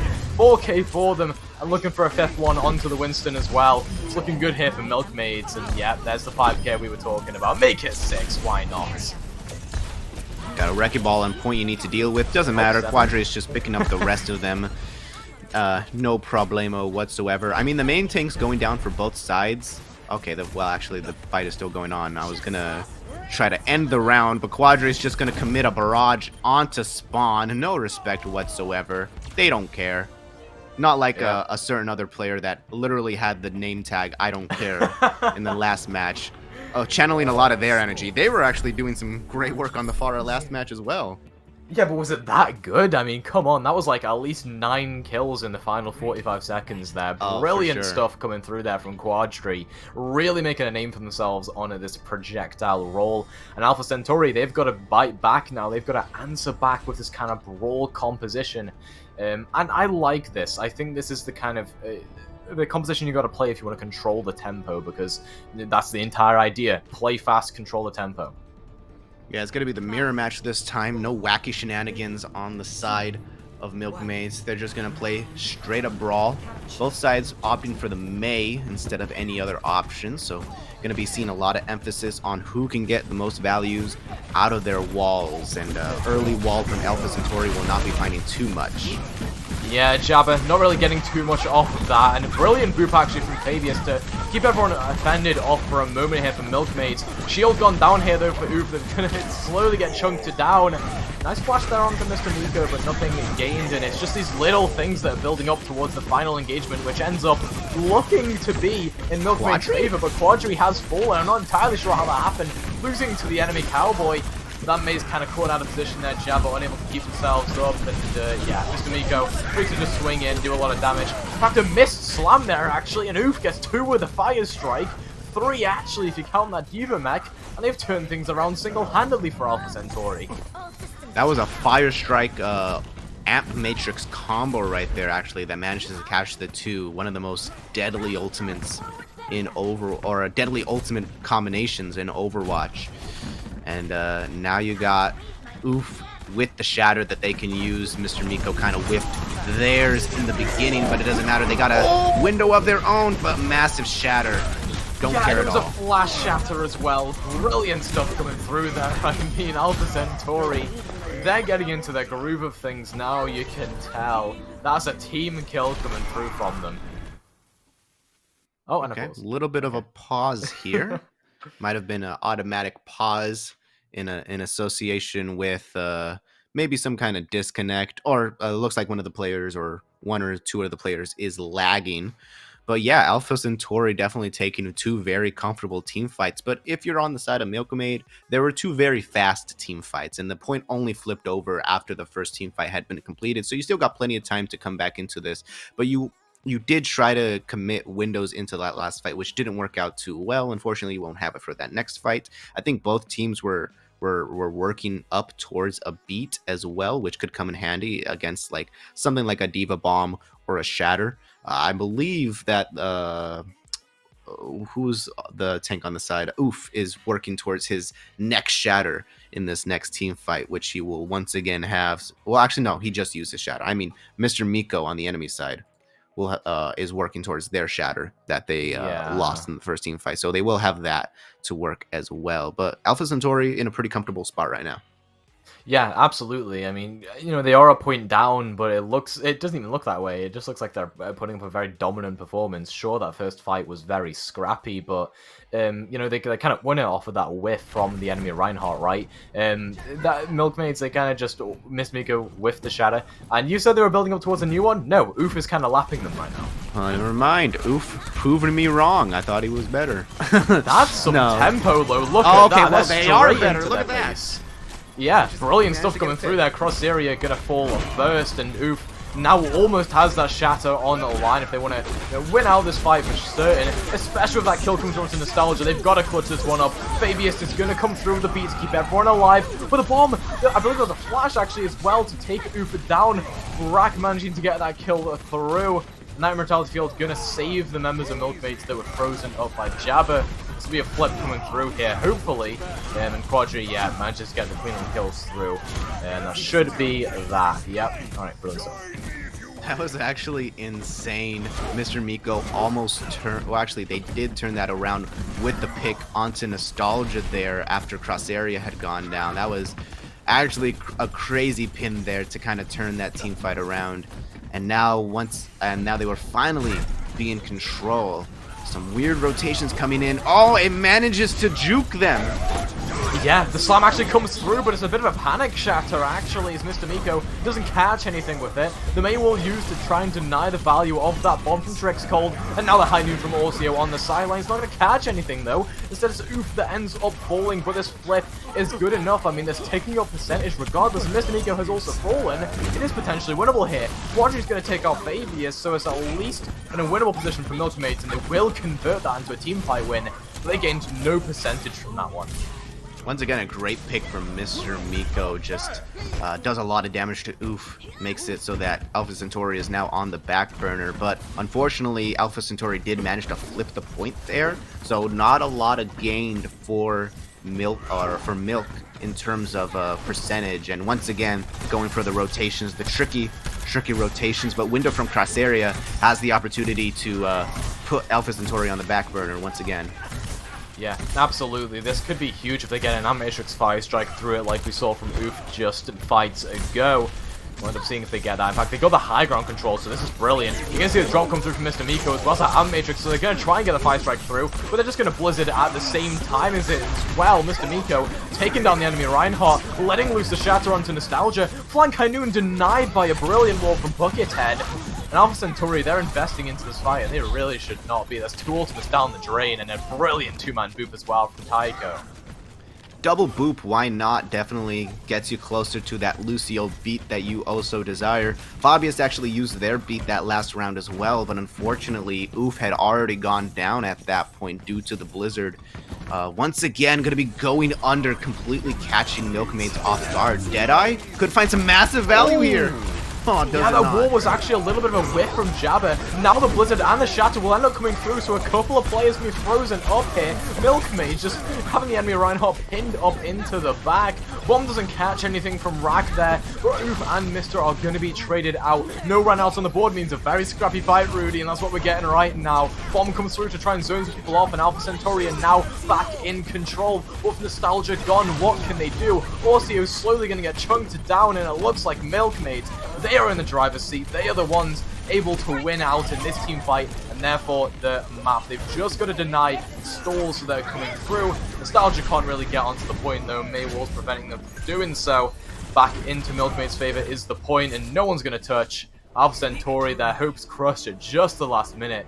Milkmaids pull it back, and they win Busan. Yeah, some key mistakes end up costing them that round, but you can't be too disappointed. You can use the fact that you had sort of an even match on the brawl compositions to inform your map picks, which they will now have the next one. I mean, the boop from Tycod didn't even do anything to get him some ultimate charge like I thought it did. He already had the beat. It was just for style. Who cares? Let's end the match, or let's end the round right here and now. And now we'll now have to move on to map number 2. Yeah, absolutely, and that will end up being an escort map, I believe, so it's Alpha Centauri's pick. They can pick something brawl-based, I think, because that was what they seemed to do best on. The issue there... Oh, sorry, it was a hybrid map pick, sorry, but still, you can play King's Row. I mean, that's even better, right? Unless that's not in the map pool, I'm not entirely sure. You might have to correct me on that, Rudy, but it is either way, in you the can map play pool, some brawl-based maps. Yeah, so exactly. Alpha Centauri, that's a pick that they can do. And that's exactly what they're going to be picking, actually. Yeah. Just as we said that, they are immediately locking in the King's Row. Brawl is where they feel the most comfortable. Makes a lot of sense. We'll see if Milkmaids have any funky compositions to throw in their way as well. I mean, that first composition that they were throwing out on Shrine was just crazy, but it worked, you know what I mean? And it was really a combination of Mr. Miko on that Wrecking Ball, just putting in a lot of value.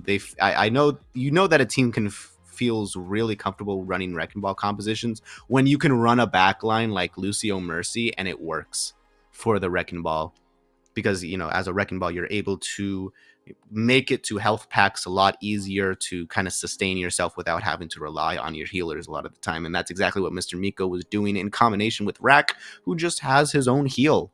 So it doesn't need a whole lot of heals from the Lucio there either.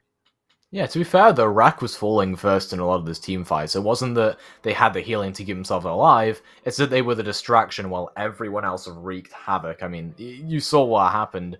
Everyone on Alpha Centauri was just kind of stuck in the middle of a very scrappy fight. Even though they were playing that composition where they were supposed to be, together and play as a unit, the Sombra Tracer, the Monkey, right? You also have to dive together, but who are you diving in that situation? Yeah, you have to dive something like the Lucio or something, but Lucio's such a hard target to dive because of his boop and his self-heal. Definitely, for sure, some crazy adjustments needed to be made. Were not made. We're now moving on to King's Row, where we can rest assured be seeing a lot more Reinhardt. Actually, I casted a match like a week or two ago that was on King's Row, and I was just expecting to see Rein Zarya the entire time. I think this was in intermediate, so it wasn't too below the skills rating that we see here. But both of the teams were running some weird compositions. Like I saw both teams coming out on Orisa Zarya, and I was just like, what is happening here? Yeah, Orisa Zarya. Both teams started off on that, and then when that didn't work for both teams, they both swapped over to Roadhog compositions. No idea what was happening in that map. Intermediate, by the way. They were both lost in the goop, I would say. But now, yeah, Alpha Centauri gonna be running a standard brawl composition with the Mei once again. Milkmaid's Buckethead hovering over that Bastion. I doubt it's gonna get picked. It would be nice to see, but it really would not make too much sense in this composition.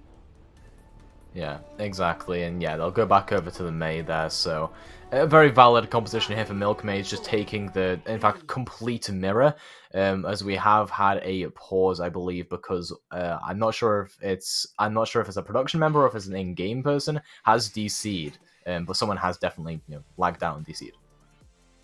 Yeah, maybe the mention of Orisa Zarya on King's Row, killed somebody's internet. It certainly would kill me, for sure. I was thinking about DCing out of that game when I was watching it. Yeah, no, but I mean, yeah. I don't blame you.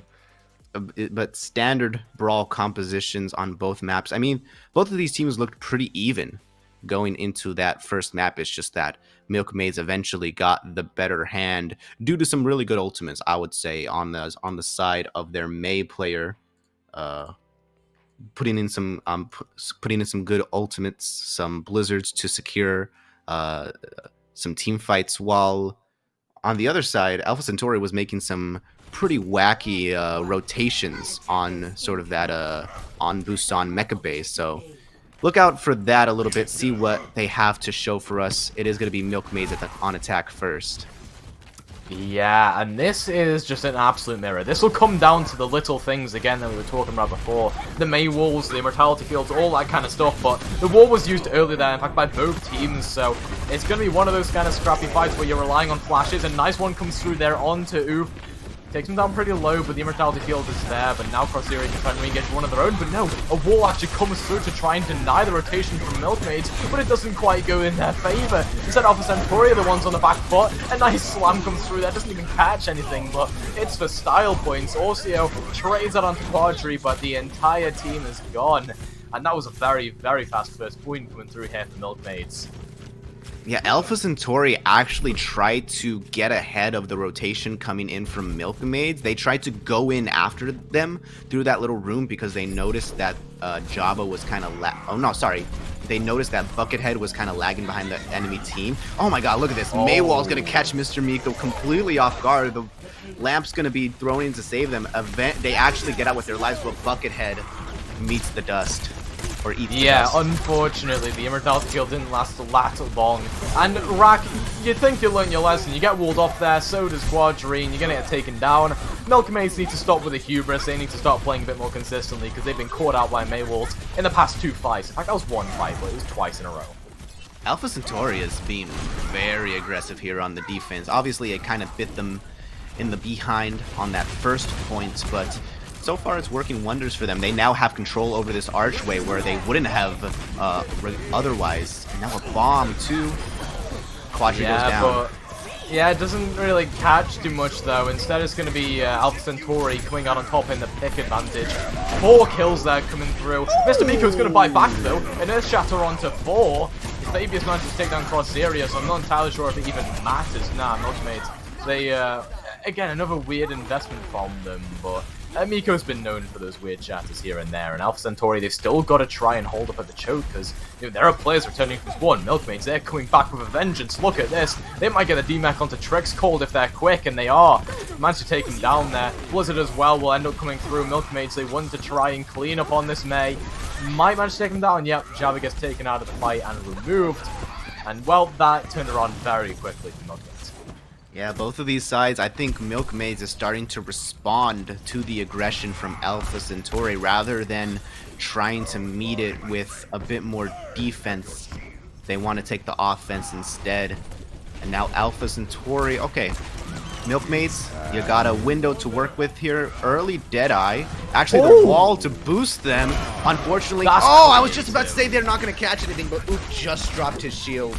Unfortunate. Yeah, that was... I'm not entirely sure how they dropped their shield there. It wasn't a flash, that's for sure, but either way, Buckethead gonna hit some good shots on the May here, dinking their heads with the icicles, and, well, 4 minutes 40 on the time bank going into point C. Milkmaids are already on a tear. And look at them. And the spawn camping. Spawn camp coming in, wall to block it off, but Mauricio still goes down. And the peel as well to try and keep Quadri alive on the Cowboy. It doesn't even matter though. Trix Cold's gonna get the bomb in there. Takes down the tank line single-handedly. And that's what Alpha Centauri needed. They're back into this. But the payload has been moving that entire time, so they at least got some free space from it. Yeah, I mean, you had to commit the bomb in order to even get out of the spawn. That's a win for Milkmaids for sure. I think all you had to invest there was the Deadeye at the start of that. And so now they're going to be coming in with almost 5 ultimates ready to go. They still got that window that they didn't need to use last round. And Shatter, early Shatter, not going to find anything. Yeah, Oof going to use one of their own. Manages to catch out the Lucio. Tycho, though, going to be kept alive just barely as Orcio kind of, teases the idea of a high noon, but doesn't go for it. Instead, comes around the side, flashes the enemy Cowboy, takes him out of the fight, and the Blizzard will be there for the cleanup. Alpha Centauri, they are getting into their groove now. Yeah, definitely some nice Blizzard shenanigans once again coming out from Jabba. And now, all they have to work with now is that beat, while Milkmaids still are sitting on a Blizzard of their own. Definitely could be mitigated because of the beat, but we'll see. Oof goes down really early, or health goes down really early. Quadri can use the high noon around the corner again, and the wall was used here, so they can't do the creative wall play, but yeah, Alpha Centauri, they're giving up so much space from that. In fact, Quadri's ultimate did so much work there. Now the Blizzard can come through and it'll catch out Ufu. Well, it does manage to get away from it just barely, but that B has to be used to keep Orcio alive. Slam not going to catch anything, but the bomb is there. It'll take out the Immortality Field and does a bit of damage. Nostalgia and Orcio are so close to dying here, but instead it's Mr. Nico taken down by a flash. The Slam as well in the retaliation from Oof. And they're going to clean up on this fight concisely. Yeah, watching these teams right now is like watching 2 colliding trains just slamming towards each other at breakneck speed. Both of these squads looking very aggressive. Oh my gosh, Rack is demeched right now. Unfortunately, I think they have to go back to spawn if they're going to end up resetting their ultimate charge just to get back into this full mech diva form. Cross area with the window has the opportunity, but Mr. Miko's caught in no man's land. Yeah, the rotation actually, yeah. I don't know where Miko thought they were going. Rack wasn't with them and no one else on the team was, so a brilliant recognition of that from Alpha Centauri as well. They wall main off and they just go straight for that kill. Yeah, a bit of miscommunication as well. I think Mr. Miko wasn't aware of the fact that Rack was going back to spawn to suit up once again. But now window is going to be available. Early Blizzard from Jabba here. Not going to find anything because Quadri does go down actually. Yeah, they catch out the Baptiste and the May on the opposite side as well. Alpha Centauri, they are dwindling down that 4-minute, 40-second time bank down to just about a minute, and by the time it's a cap, it'll probably be nothing, if I'm honest. Yeah, it'll definitely be going overtime by the time they manage to get it to the end of this little portion right here. Crosshair is still sitting on this window. That's the third time I've mentioned it. Hasn't needed to use it because the rest of his team has just been so good with their ultimates. Hasn't needed to. Rotation doesn't catch anything.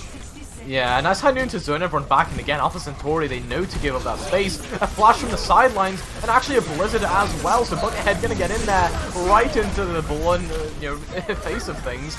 And Trix Goldoof are gonna get taken down, the entire tank line is out of the fight, and Jabba gonna get pinned up by Mr. Miko, going flying into the wall there. Nostalgia falls as well, so it looks like Milkmaid have finally got this rolling, but it's all about the score now. How long can Alpha Centauri take this? Can they get it to overtime? It looks very likely that they can. I mean, possibly even not in overtime if they can kill off this D.Va very quickly, but the respawns are going to come through pretty soon. It actually looks like they're going to be waiting on the respawns. They're actually communicating about which players are going to go onto the cart next. Tracer next, and then Reinhardt, and then the Lucio right there is going to get killed off by the bomb. Unfortunately, I think that's probably going to be end of their journey right here, unless Doofus has it's a race against the clock right now, Rudy. Almost, okay, yeah, I was going to say they almost capped up, but overtime will end up being provoked. And that was good stalling. Alpha Centauri, like you said, they were just going one by one, waiting, communicating. Brilliant stuff there, having that kind of chain reaction of who goes and when. Good stuff there to bring it to overtime. Yeah, some great stuff. I mean, that's the kind of stuff you see Tier 3, Tier 2 teams doing. I mean, it's just kind of the basics of stalling, communicating which player is going to go next. Great stuff coming from the defense of Alpha Centauri, enough to get it to overtime. Now it is their turn to complete the map, hopefully with some time left to spare, so that they could they have a chance of taking this map and getting a point on the series. And so far, these teams look pretty even to me. I think you can't really say for sure whether one team has the advantage or not, unless they switch off of this brawl composition, which it looks like they are, for defense at least. Milkmaids might be coming with a poke composition once again, with Mr. Miko on the Wrecking Ball, Quadri on the Pharah pick that caused Alpha Centauri so much trouble. Look at Alpha Centauri. Look at what they're playing. No! Oh, not this again. Well, I say again, not this. Okay, they switched off. I was You were having like flashbacks then, I swear. Yeah, I was having like flashbacks. It was not nice. Actually, they're gonna come out with the Bastion. Okay, that's a pick. Usually I'm not gonna say anything the yet. Statue head though, right? I mean, they're not doing that as a stance. In fact, Jabba's gonna get taken down. Yeah, what is happening? Why would you come out with the maybe their plan was to TP some other place, but I mean, Symmetra just gets blown up by the Pharah here. I think if you might be trying to reconsider here. Quadri actually does go down. Riso putting in some work on that Bastion, kind of a substitute hit scan player now that they're in sentry mode until they can get set up.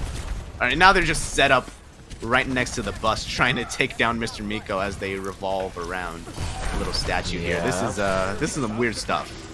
It really is, and Fabius will end up falling, actually. But Jabba, with one right-click, takes down two members with the splash damage. That's a nice play right there. Well, it basically gives Alpha Centauri the advantage they need now. Nostalgia's still going to get taken down, though. Quadri is here and might have the barrage in time, but what are you doing? That's a Bastion. That's 500 damage per second.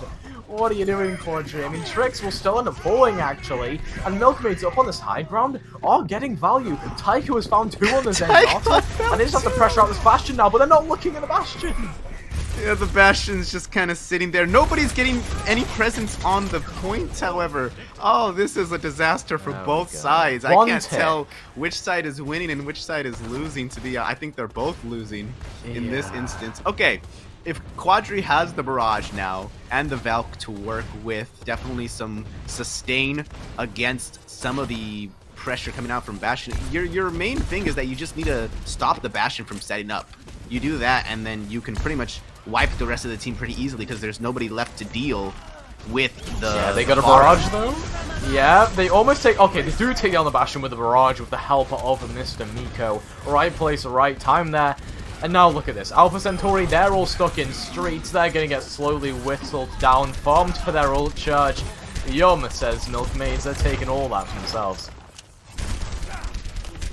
Yeah, I mean, now they're just stuck behind enemy lines. They gotta somehow regroup. I mean, the Lucio's just gonna play off in the background here. I mean, the fact that the Lucio, okay, they do go down, so they will eventually regroup with the rest of their team. By the way, Alpha Centauri hasn't used any ultimates yet. They haven't had the chance to, I would assume. So they're going to have the wall available, which is actually going to be really helpful in allowing their Bastion to set up if they use it properly. But the early mines, just misses them. Yeah, but those mines will actually come through onto the high ground now. That'll force Nostalgia back, so low on HP. But Mr. Miko, get out of there. That's a fully charged Symmetra Beam bursting you down. That's a lot of damage coming through, and that Bastion ultimate doesn't actually catch much. Instead, it's Oof that takes down Mr. Miko with the regular swings. But on the high ground here, Buckethead just whittling everyone down with that visor. Those aim hacks are very, very efficient at killing people off, especially drunk contested like that. Yeah, Buckethead installing Word EXE onto their computer. And it's going to work out in the end because nobody can contest him. Fabius tries their best, but in the end, it didn't work out. And now Alpha Centauri now, they're going to have to change their composition completely, moving over to the Sombra of all heroes. You only have 20 seconds left. You're not going to be able to build an EMP. You're going to have to get massive value out of a hack. Well, I mean, you could get a manual hack onto Tycho. That could be a very good play, especially for Oof's Shatter here. They're going to go across and try and take out the lone healers. This could be a good slam around the corner, but they dropped the Sigma Shield. Oh my god, that is a huge slam coming through from Oof. It's not going to get cleaned up onto, though, as Buckethead and Quadri are there for the cleanup. They just got to touch the point now. Milkmaids are onto that, and they will clean up on everyone else on Alpha Centauri. Orcio probably isn't going to be there in time on the Tracer. Milkmaids are 2 up in this series now on match point. They are looking unstoppable, Rudy. Yes, for sure. I mean, Alpha Centauri was probably hoping to catch, Milkmaids by surprise with that Bastion composition. I know I sure as heck wasn't expecting a Bastion to be played today. But unfortunately, the spam composition coming in from Milkmaids was just too powerful. They knew exactly how to counter it. I mean, just stop the Bastion from setting up. You'll have a pretty good shot at killing off everybody else. That's some pretty cool things coming in from Milkmaids, and now they are 2-0 in this series. Only one map to go in order to win. I feel pretty confident in Milkmaids right now, and I would be if I was on their team as well. Yeah, absolutely. I mean, Milkmaids, they had their moments where they were kind of being destroyed by Alpha Centauri, namely that King's Row defense where Alpha Centauri were just winning fight after fight after fight. Milkmaids made some questionable decisions, as they did on Busan as well. But at the end of the day, whenever they stop making those silly decisions, like walking in 1v6 on King's Row or investing ultimates they shouldn't on Busan, as long as they get rid of those small, unforced, single-time errors, they are just miles better than Alpha Centauri. And that's about what you'd expect, considering Milkmaids have one more win on the board than Alpha Centauri do. It's not much of a margin, but it's a margin nonetheless. Yeah, for sure. I mean, a whole lot you can do there when you're running a Bastion against a Pharah. It's kind of difficult for sure, but on that attacking round, as you said, for the side of Milkmaids, they showed that they can just as easily run up against the rush composition coming out from Alpha Centauri, kind of their bread and butter composition, where they've shown to be the strongest. So going into map number 3, it's really going to be a matter of seeing which map that they choose, and it is going to be Junkertown, which is not a map that is kind of Rush isn't very prominent there. But before that, we are going to be taking a short little break. Strap yourselves in, folks. This map number 3 is going to be kind of crazy. Healing that was coming up from them, and then the Ana goes down after that, and it was just quick cleanup. Resonations and Witty really clutching out in the DPS department for SM, and they've got first capture crossing 15%. Ultimate's coming up online already. You're going to have Deadeye, and look, we've got Grab Dragons available for that test. Oh, and they're going to waste no time in committing it. The Graviton comes out. It was there, but it's not gonna get any. So excited. Thank you so much, Cybjorn. Living up to the beautiful strats from Warrior Esports. They're gonna go ahead and teleport directly onto the point, so they will be meeting them tantamount. Nothing to try and eat it with, nothing to stave it off, no support ultimates. They've got a shatter. It might just have to be put in to keep the Bastion ult, but they don't care about this Bastion ult. They've got a Batiste! Oh man, this is just nutty right now. This is not something that you want to push in on, but it's going to be the bomb and the charge into Mansion picks at 3! All of the 3 that you want are Reinhardt, both of the supports, and this is the fight done already. Frost Here it comes. That's a draft. It does pull out the Transcendence, but the anti-nade gets... And here comes back on the doomfist. Not has to play the EMP critically. Starjummer has the dead eye. No has this time around. Starjummer gonna clean up the fight. Get 3. Get the electric cowboy. Bird dancing effect. This might be the best map for that in all of Overwatch as we see the whole shot and the headshot. Bane with the silk thread shot. Show it off. Is it gonna work really well against the Ghost Confar? It's fine. But you're not gonna get through this. I love watching teams that I haven't seen play before play. It's always thrilling. Round 1. It really is. It's wild cards. It's something you don't get to see at the higher levels. Everybody's at least been seen usually at lower level matches. So this is always a fun experience. Hands on my dress, neon red. You were everything I didn't need until you left. Now I'm dancing around my living room. I get drunk on the thought of you and I. When you were mine, see your eyes in every stranger. I replay the way that we were till I'm high. No, it's not right. I miss you missing me like you used to, yeah, like you used to. I miss you kissing me like you used to, like only you do.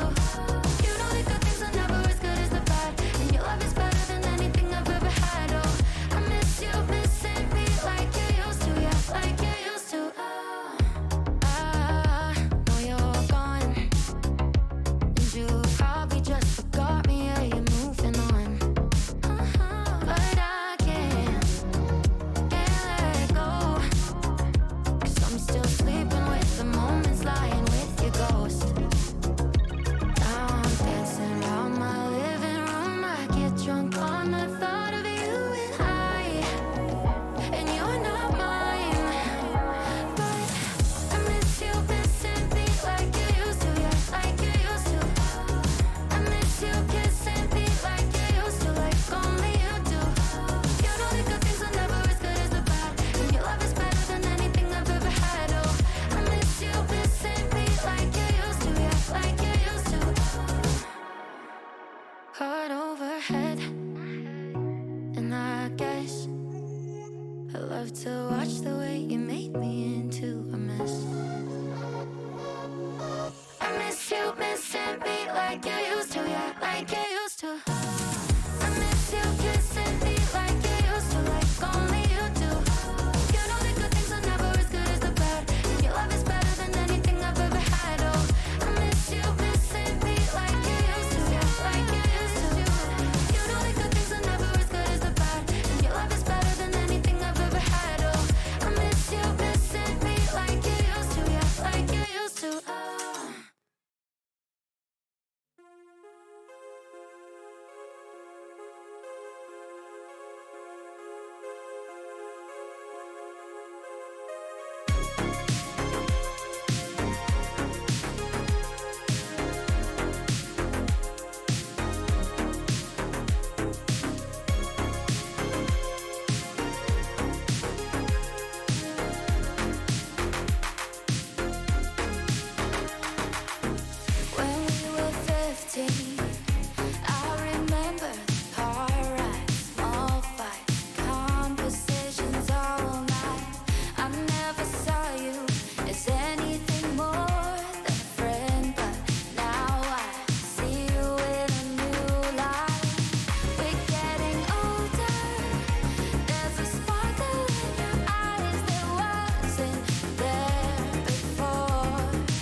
And we are back, everybody, with the third map of the Milkmaids versus Alpha Centauri series. We've had a little bit of a banger so far, Rudy. It's been surprisingly close despite the scoreline, but we have had a good bit of dominance here and there from Milkmaids. Yeah, Milkmaids putting in the work. I mean, they are the team that is 2-2, technically the better team in the standings, although they only have one more win than Alpha Centauri. Alpha Centauri definitely putting in a lot of work, especially when it comes to the Brawl Mirror match. Whenever they were playing that Brawl Mirror match on both Busan and on King's Row, the teams looked very even. Both of them looked very aggressive.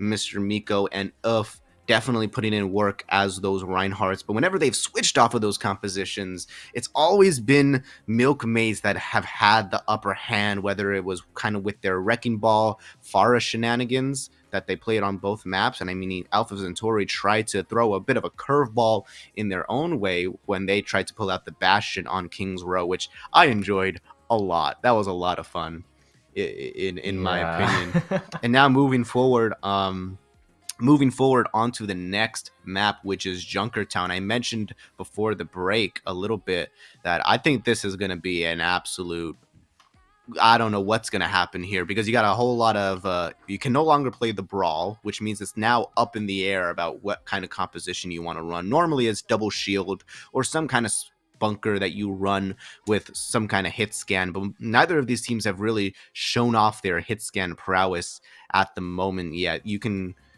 It's only been Quadri and Orcio that's been on the Cowboy, but even Cowboy isn't like super good on this map when you have super long sight lines. So definitely going to be a lot more of an emphasis on Hanzo, Ashe, Widow. Expect to see those heroes, and maybe, I mean, it was Buckethead that, oh no, not Buckethead, I'm sorry, it was Orcio that pulled out the Bastion last map. So we might even see some kind of pirate ship comeback strategy from old days, from old ancient Overwatch days when pirate ship was like the must pick on this map. Yeah, I mean, I wouldn't complain considering the other thing that we were predicting. You know, at least in some points during that map was the Orisa Zarya. I think any alternative is better than that, right? I mean, you were having I mean, we didn't see the Orisa Zarya. That's the whole reason I'm still here. Well, I would have just left. Yeah, well, we saw a flash of it. They tried, but they kind of, you know, they felt your presence emanating, and they knew you were gonna be furious. Yeah, I had the JoJo lines coming off of me with like the Japanese letters. So it was, they dared not approach. And your next line is. And my next line is, yeah. Well, I didn't get to say my next line. But for now, looks like Milkmaids actually is going to be pulling out the Bastion of their own. They saw the Bastion from last map. They decided, you know what, we want in on some of this action. They're gonna do a Bastion, and they're gonna try to catch these people by surprise by hiding in the little room right there. But then Mr. Miko, they all sneak onto the side, but then it's just Mr. Miko that just barges in through main. No, yeah, and no sneakiness whatsoever. Critically here as well, it's Buckethead that's off-angling. Buckethead's gonna be playing from such a different location to everyone else here, and to be fair, that means they can't really get too much impact. Look at them, they're not really in this small room, can't do much. Tycho's gonna get taken down there, and it is just a massacre in this small room, but in fact, it's a massacre for Alpha Centauri. They are getting destroyed right now, and they are getting a couple of kills back, so they're forcing Milkmaids away. What a flick shot though, Buckethead takes down the enemy Hanzo, and Milkmaids will hold strong. Yeah, I mean, if you're Quadri right now, I mean, your best bet would be to back up, but I don't think they have the opportunity to back up, so they just decided to die on carts. Not too mad about that decision, probably would have done the same exact thing, and then Milkmaids is now going to change their composition over to a Wrecking Ball. Quadri on the Widowmaker. Buckethead has this Dragons that they built up very quickly, going to be able to come into this with at least one ultimate after changing their entire composition. Yeah, and critically here, Quadri just needs to get opening picks, right? I mean, as a Widowmaker, 1, you're controlling sightlines, but 2, your objective is literally just to get kills, click heads, right? Jabba has to back up a little bit, and this is what I mean by controlling sightlines. Now Jabba can't play the high ground, has to try and focus on taking down the ball instead, as Buckethead will Dragon Strike through the point. Oh, that is a nice Storm Arrows, manages to kill off Oof there. Nostalgia's going to fall as well. There's your two main characters gone in this competition. Everyone else is going to fall here, and Milkmaids are back in control. Yeah, and everyone else is just an extra. They're a side character. They're not even a B character. Yeah. They're not even the love interest. But yes, Alpha Centauri making a few changes of their own, moving over to a Winston composition with Jabba on the Sombra. Probably going to be trying to contest that Widowmaker by, you know, going up to them in Invis and trying to, you know, if not kill them, then at least just pressure them into giving up their position. Early Ash as well. What is that bomb?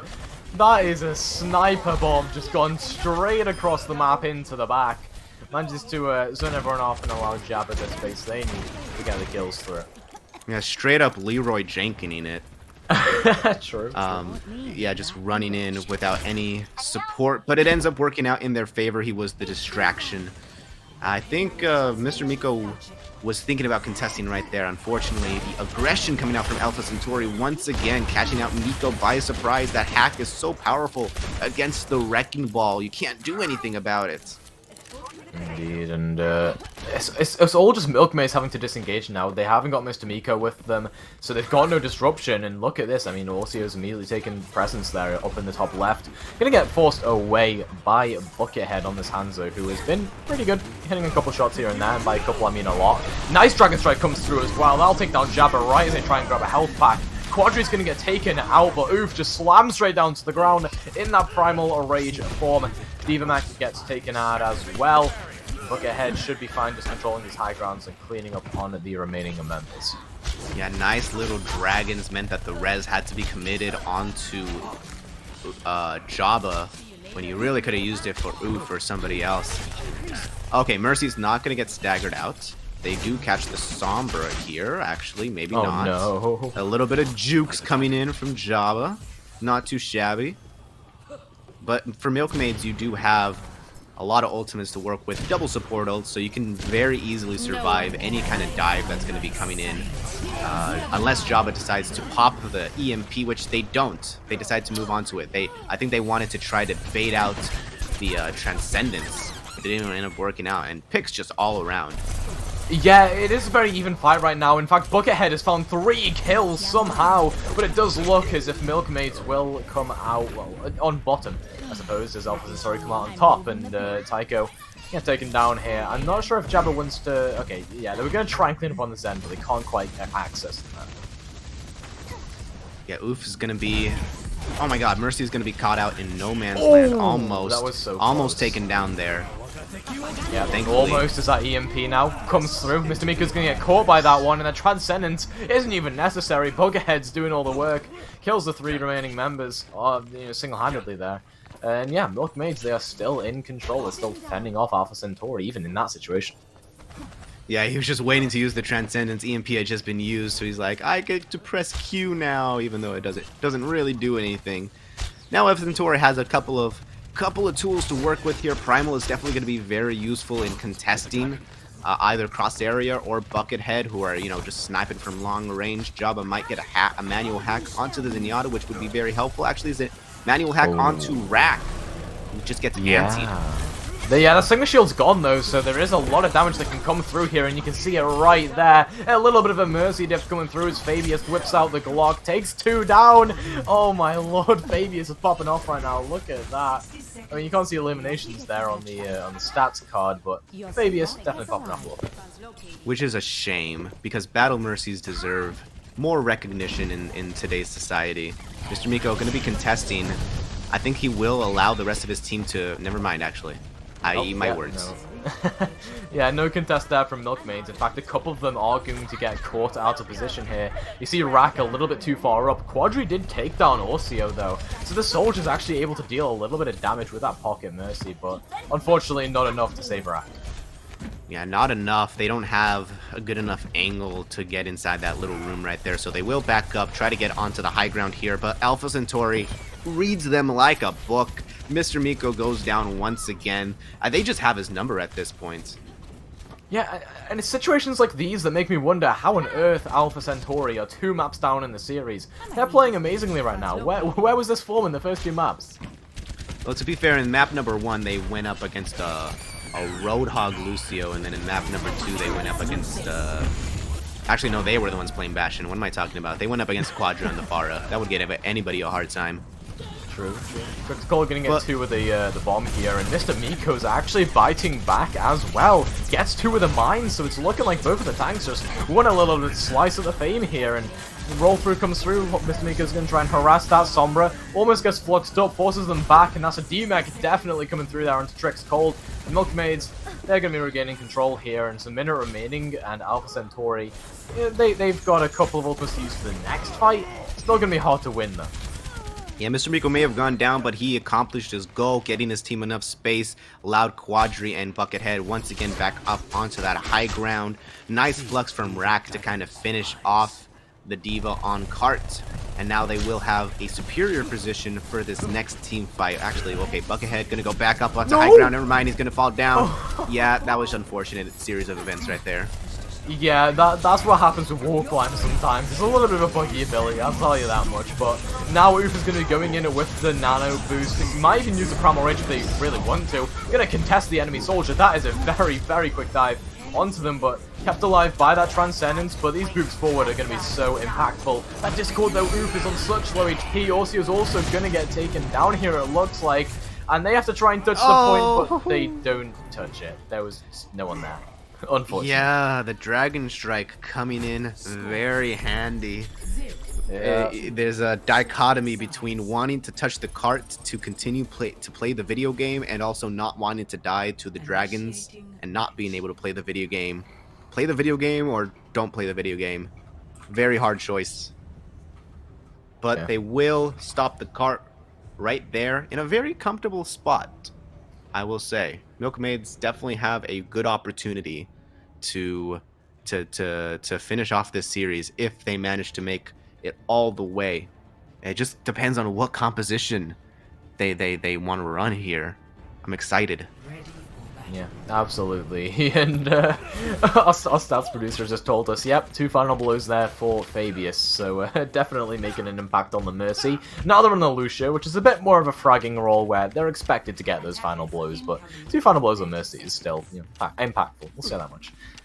I always find it so funny because Lucio, like, main support players are usually just players that want to play Lucio because obviously he's like one of the most fun heroes to play in the entire game, but then they have to switch off to a role on like Mercy, which is just completely different in every way, shape, and form. It's just kind of funny how that kind of role, the main support role, works out in that way. Alpha Centauri are going to be going for a spawn camping rush composition here, which, you know, kind of worked for... Actually, it didn't really work out for Milkmaids in the attacking round, but it might work better because this composition is just better, in my opinion. Except then, which don't get headshot by a Hanzo next time. That is disgusting. I mean, the boop into the Hanzo shot, I mean, there's nothing you can do there if you are Orsio. And everyone's just going to get caught out in different positions. Actually, Alpha Centauri, they have made a very, very quick rotation to take out the support line. Milkmaids, they have to back up because they have no healing whatsoever. Yeah, both of the tanks dropped down and the supports were just kind of left for stranded there. It was a very nice recognition from Alpha Centauri, and they will manage to get a successful spawn camp, which means that they can continue to hold deer. But this allows Milkmaids to kind of fine-tune their own composition, kind of switch to whatever they think will be able to deal with it. But the Maywall stops them from even getting out of spawn. Yeah, that is extremely good coming through there from Jabba. I mean, we saw it from them in previous maps when they were playing the May, but this seems to be the premier hero. They are doing very well with that, and they'll rotate around, might be able to peel for this ball. In fact, yeah, taking him down right here, right now. Oof with a little bit of a late pin there, that's just, it happens. Buckethead finally catching somebody off guard. Nostalgia goes down, so that's most of the healing gone, which is going to be a big loss for them on this brawl composition. That means you can just slowly whittle them down now, but Orsio goes down. Yeah, Orsio gonna fall here, so no Widowmaker to control those sight lines. Alpha Centauri, though, they are still gonna keep full, and Trickstall gets demech there, has to use the bomb to keep themselves up in the fight. And Quadri can just fire from the sidelines here. So much damage coming through. I mean, so much high ground control here for Milkmaids. And you see here as well, across the area, just firing down from the high ground. There's another limb added to the collection, doing a lot of that damage that you need. Mr. Miko as well. 2 mind skills, love to see it. Oh, looks like somebody DC'd on the sides of Milkmaids here. That is, yeah, but it's mid-fight, so they can't pause. Yeah, they can't pause until the fight is ended. That's the rules of GG. So they will wait until everybody's kind of dead. There we go. Everybody's dead now. So Milkmaids won that fight, despite the DC. Sorry? They won that fight despite the DC. That was pretty cool. I mean, yeah, it was kind of cool. I mean, Alpha Centauri was kind of on the back burner already. So yeah, but technically they won the fight. Yeah, the player down didn't matter too much, especially with spawn advantage coming through, Mr. Miko using those mines to kind of finish it off as well. So we will be seeing the DC. We will be seeing the pause for the meantime, but that was a pretty good hold from Alpha Centauri. That was about, what, a minute and a half of holding at the spawn door, which means that Milkmaids now only has about 2 minutes to go to complete the rest of point A, and depending on what happens when their DC'd player gets back, I believe it was one of their DPS that DC'd out of there. So depending on what happens when they get back, they're playing this Wrecking Ball style composition, which, now they're able to take a whole lot of space, but Milkmaids is slowly coming back from spawn. I think they're still playing the Brawl, which is going to be harder, it's going to be harder to do now that they're in that open space that is the end of point A. I think also what broke open that point A for Milkmaids there, or at least the first part of point A, was that kind of surround. You saw the positioning of them. They got the soldier onto the high ground. They got Crosseri up there with a Mercy pocket. You love to see a Mercy pocket onto a Zen. They had people going up and down from the high grounds, controlling that space. And Alpha Centauri, well, when you're a brawl composition, you can't really go onto a target there, but you can't outlast the damage. It's really difficult as a position, and I think coming into the next few fights, they should slowly transition to a different composition. Maybe go to like a hybrid Rhine Sigma composition. Maybe I wouldn't complain about that. In fact, they could even. To be fair, Trix called it might be able to play a Sigma, but no, they're actually gonna just contest a point for now. Oh, they are. Yeah, they are contesting the point, I guess because they have the Baptiste with them. They are not too worried about dying if they're in that small little enclosed room. Going to be looking. Look at Quadri all the way over on the high ground here. They just, like the legs putting in some work. Yeah, so I'm actually comes through there. Mr. Miko gonna get taken down to the ground, but again, Crosseri is like, oh yeah, I get to press Q, Transcendence time, and those mines onto the point as well. Stops the brawl from even getting in, and yeah, Discord and Cowboy, sorry, not gonna get anything done there.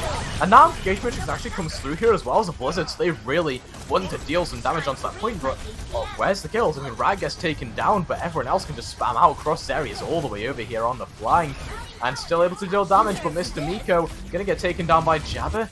Bomb onto the point as well will force everyone off. Crosseri actually gets tagged by that bomb. Not entirely sure how, but Orcio is there with the cleanup. 30 seconds remaining and Milkmaids are looking lost.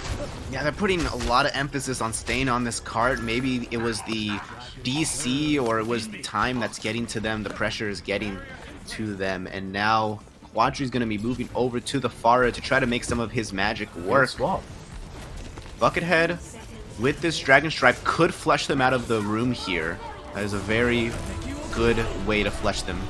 But the Immortality Field is going to save them mostly, I think.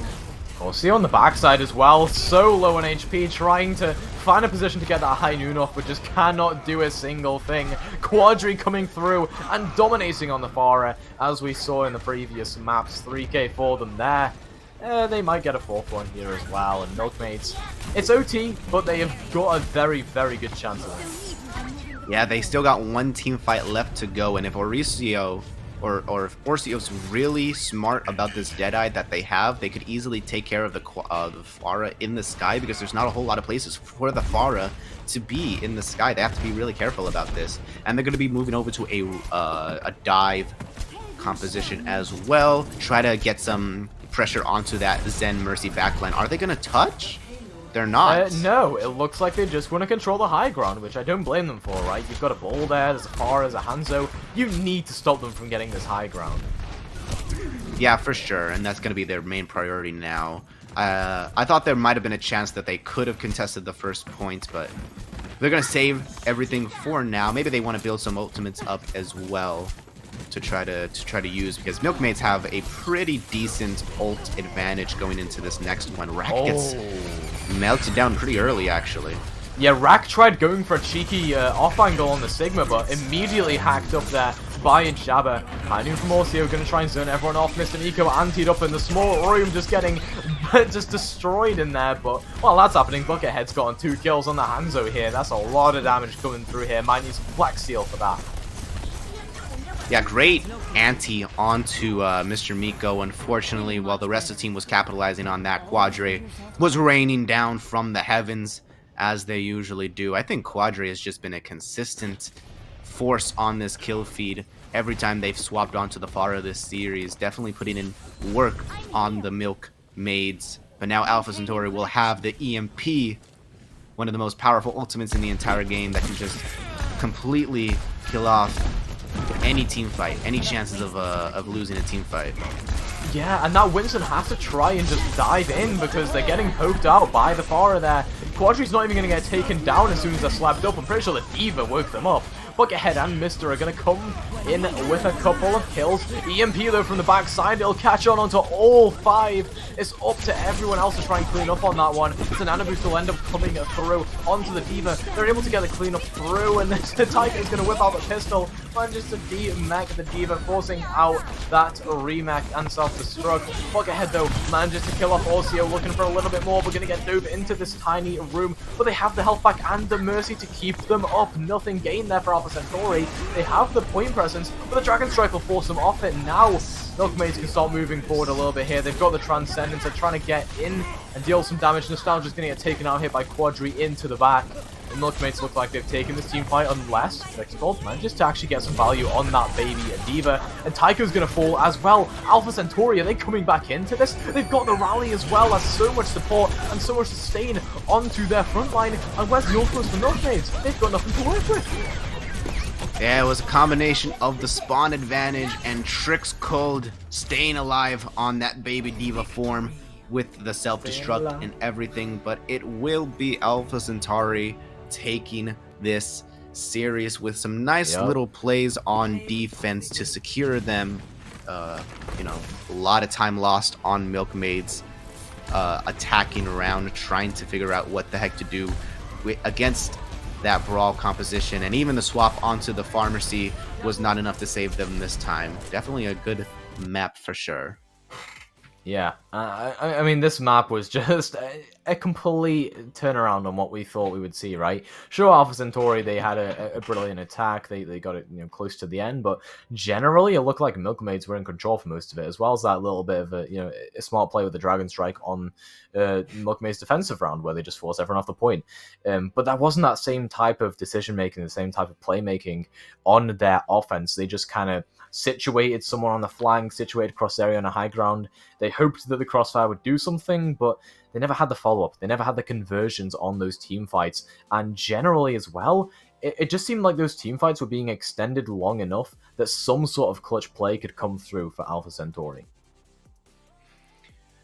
Yeah, for sure. Alpha Centauri playing that Brawl composition, definitely making it work for the most part, and then afterwards they they stayed on to the Brawl on their attacking round. Definitely some good stuff. I believe we have a stat card for the Zenyatta of cross area. Yeah, definitely doing some work on that sort of spam composition. Unfortunately, it wasn't enough to let them win the map, but you can see here putting in a lot of damage. Yeah, and I want to mention here the offensive assists as well. While they didn't do too much work in actually, getting the kills or dealing the damage, they had the Discord orbs there, right? I mean, they matched their eliminations in offensive assists, and you're getting basically double the value there with the Discord orbs. It's a really good stat to see there, because Cross Area, while they were on high grounds and firing down, it wasn't that was doing all the work. It was the fact that they had that sightline to get all those discords through and the target focus. It didn't end up winning them the map, but Cross Zarya was definitely a standout player for me on that Junkertown offense, at least.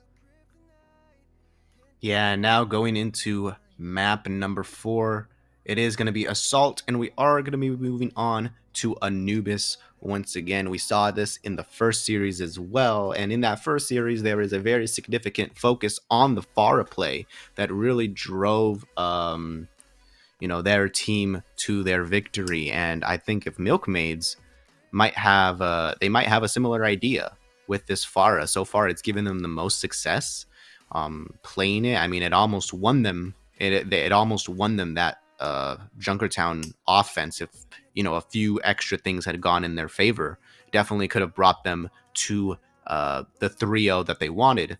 So now, going into Anubis, I think first point Anubis is a very good Pharah, a very good playground for the Pharahs to roam and do some damage. Yeah, absolutely. I mean, I'm not sure if the Pharah will want to be played by the opposing team of Alpha Centauri. I would expect Milkmaids to play it just because they have that insane Pharah player. They know how to play around it as well critically, whereas I'm not sure if Alpha Centauri have that same level of, oh, we've practiced this, we've scrimmed with this, because you wouldn't expect yourself to be relying on Pharah comps a lot at any level above maybe Platinum, Diamond, Maximum. You can play the Pharah comps, but generally you don't want to rely wholeheartedly on them. But that's what Milkmaids are doing, and that's what Alpha Centauri, in fact, don't want to do. They're going heroes that counter the Pharah. They're going the Ashe, they're going the Echo, where you can duel the Pharah, you can force them back, and Quadri can't get value. Kind of like on that Junkertown B. Yeah, once again going for a bunker-like composition for their defense. It worked somewhat in the last round, in the last map, somewhat. I don't want to say that it worked, but it did something. And now Milkmaids, they're going to be once again running the Wrecking Ball Roadhog. Seems to be kind of a favorite of theirs from map number 1 as well. Buckhead on that Widow just kind of searching for a first pick, doesn't get it, so they will be moving to the Hanzo. Look at this, Quadri is actually kind of not going down main. They're actually taking a side route. They're taking a little flank area, kind of like a Genji would. Yeah, and Jabba's there. Jabba is there with the 2 kills. This is what I'm saying. The Echo can assassinate the Mercy and then manage to kill off the Pharah with the remaining damage that they have with Focusing Beam, etc. And it's very difficult for Milkmaids to even get into position with Quadri on the Pharah. Yeah, nice awareness from Jabba there. Focusing Beam, just burning down Quadri. And now you gotta think to yourself, okay, they got an Echo. What can we do? Let's put Buckethead on the Tracer. Quadri goes down really early here. Yeah. That's kind of what happens when you peek a damage boosted Ashe. That's all I can say. A little bit, yeah. It looks like Orsio's and Jabba's got their number now, like you predicted might happen. Rex desperately looking for a hook opportunity here, but I don't think they're finding it. Yeah, they are, in fact. And again, another duel being taken here. Jabba wants to force Quadri back, prevent them from getting that fast barrage and getting those assassinations onto the backline. Orsio's under a lot of pressure, though, because that Echo isn't able to deal with Quadri. Just missing that Focusing Beam narrowly. And, I mean, Mr. Miko does fall here.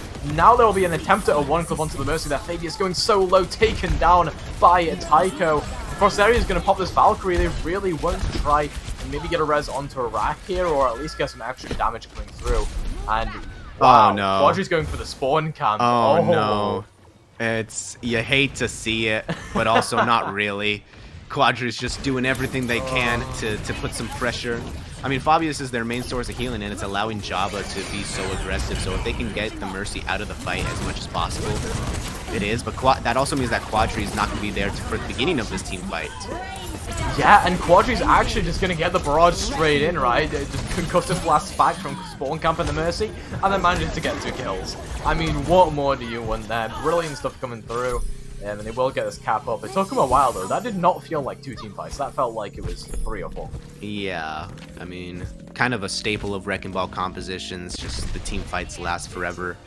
Oof! Doing an oof move of his own. Oh, move over to the Roadhog. So we got the Roadhog mirror matchup. Who can hog it up better? And so far it's Rack, because he just gets that pick onto Jabba. That's huge. I mean, Jabba is completely out of the fight now. Oof is going to get one of their own actually onto the Tracer, but this will be rezzed up if Crosshair can get into position for that. But to be fair, Rack is actually going to be on this high ground. I'm not entirely sure how they got up there, but Trixpol going to take themselves down with the Hyper Orbs. Nostalgia rezzed back up, but what does it matter when everyone else is falling as well? Alpha Centauri crumbling in front of our very eyes. Quadri was in the back there, just dealing a ton of damage, already 71% towards his next barrage. Gonna go in and try and contest the enemy ball in the spawn room, force them back, allow themselves to get a little bit more percentage on that point, and they're just gonna get taken down as soon as they get onto this point. I mean, look at that damage coming through. It should just be an easy cap, unless that Doomfist can come back and get a lot done. Nope, Orsio immediately just stunned, pile drive. The life of a projectile DPS player, I'll tell you that much. Yeah, no shot, especially if you're going up against the mines just sitting on point here. No way you're going to get much value off of the Doomfist rollout.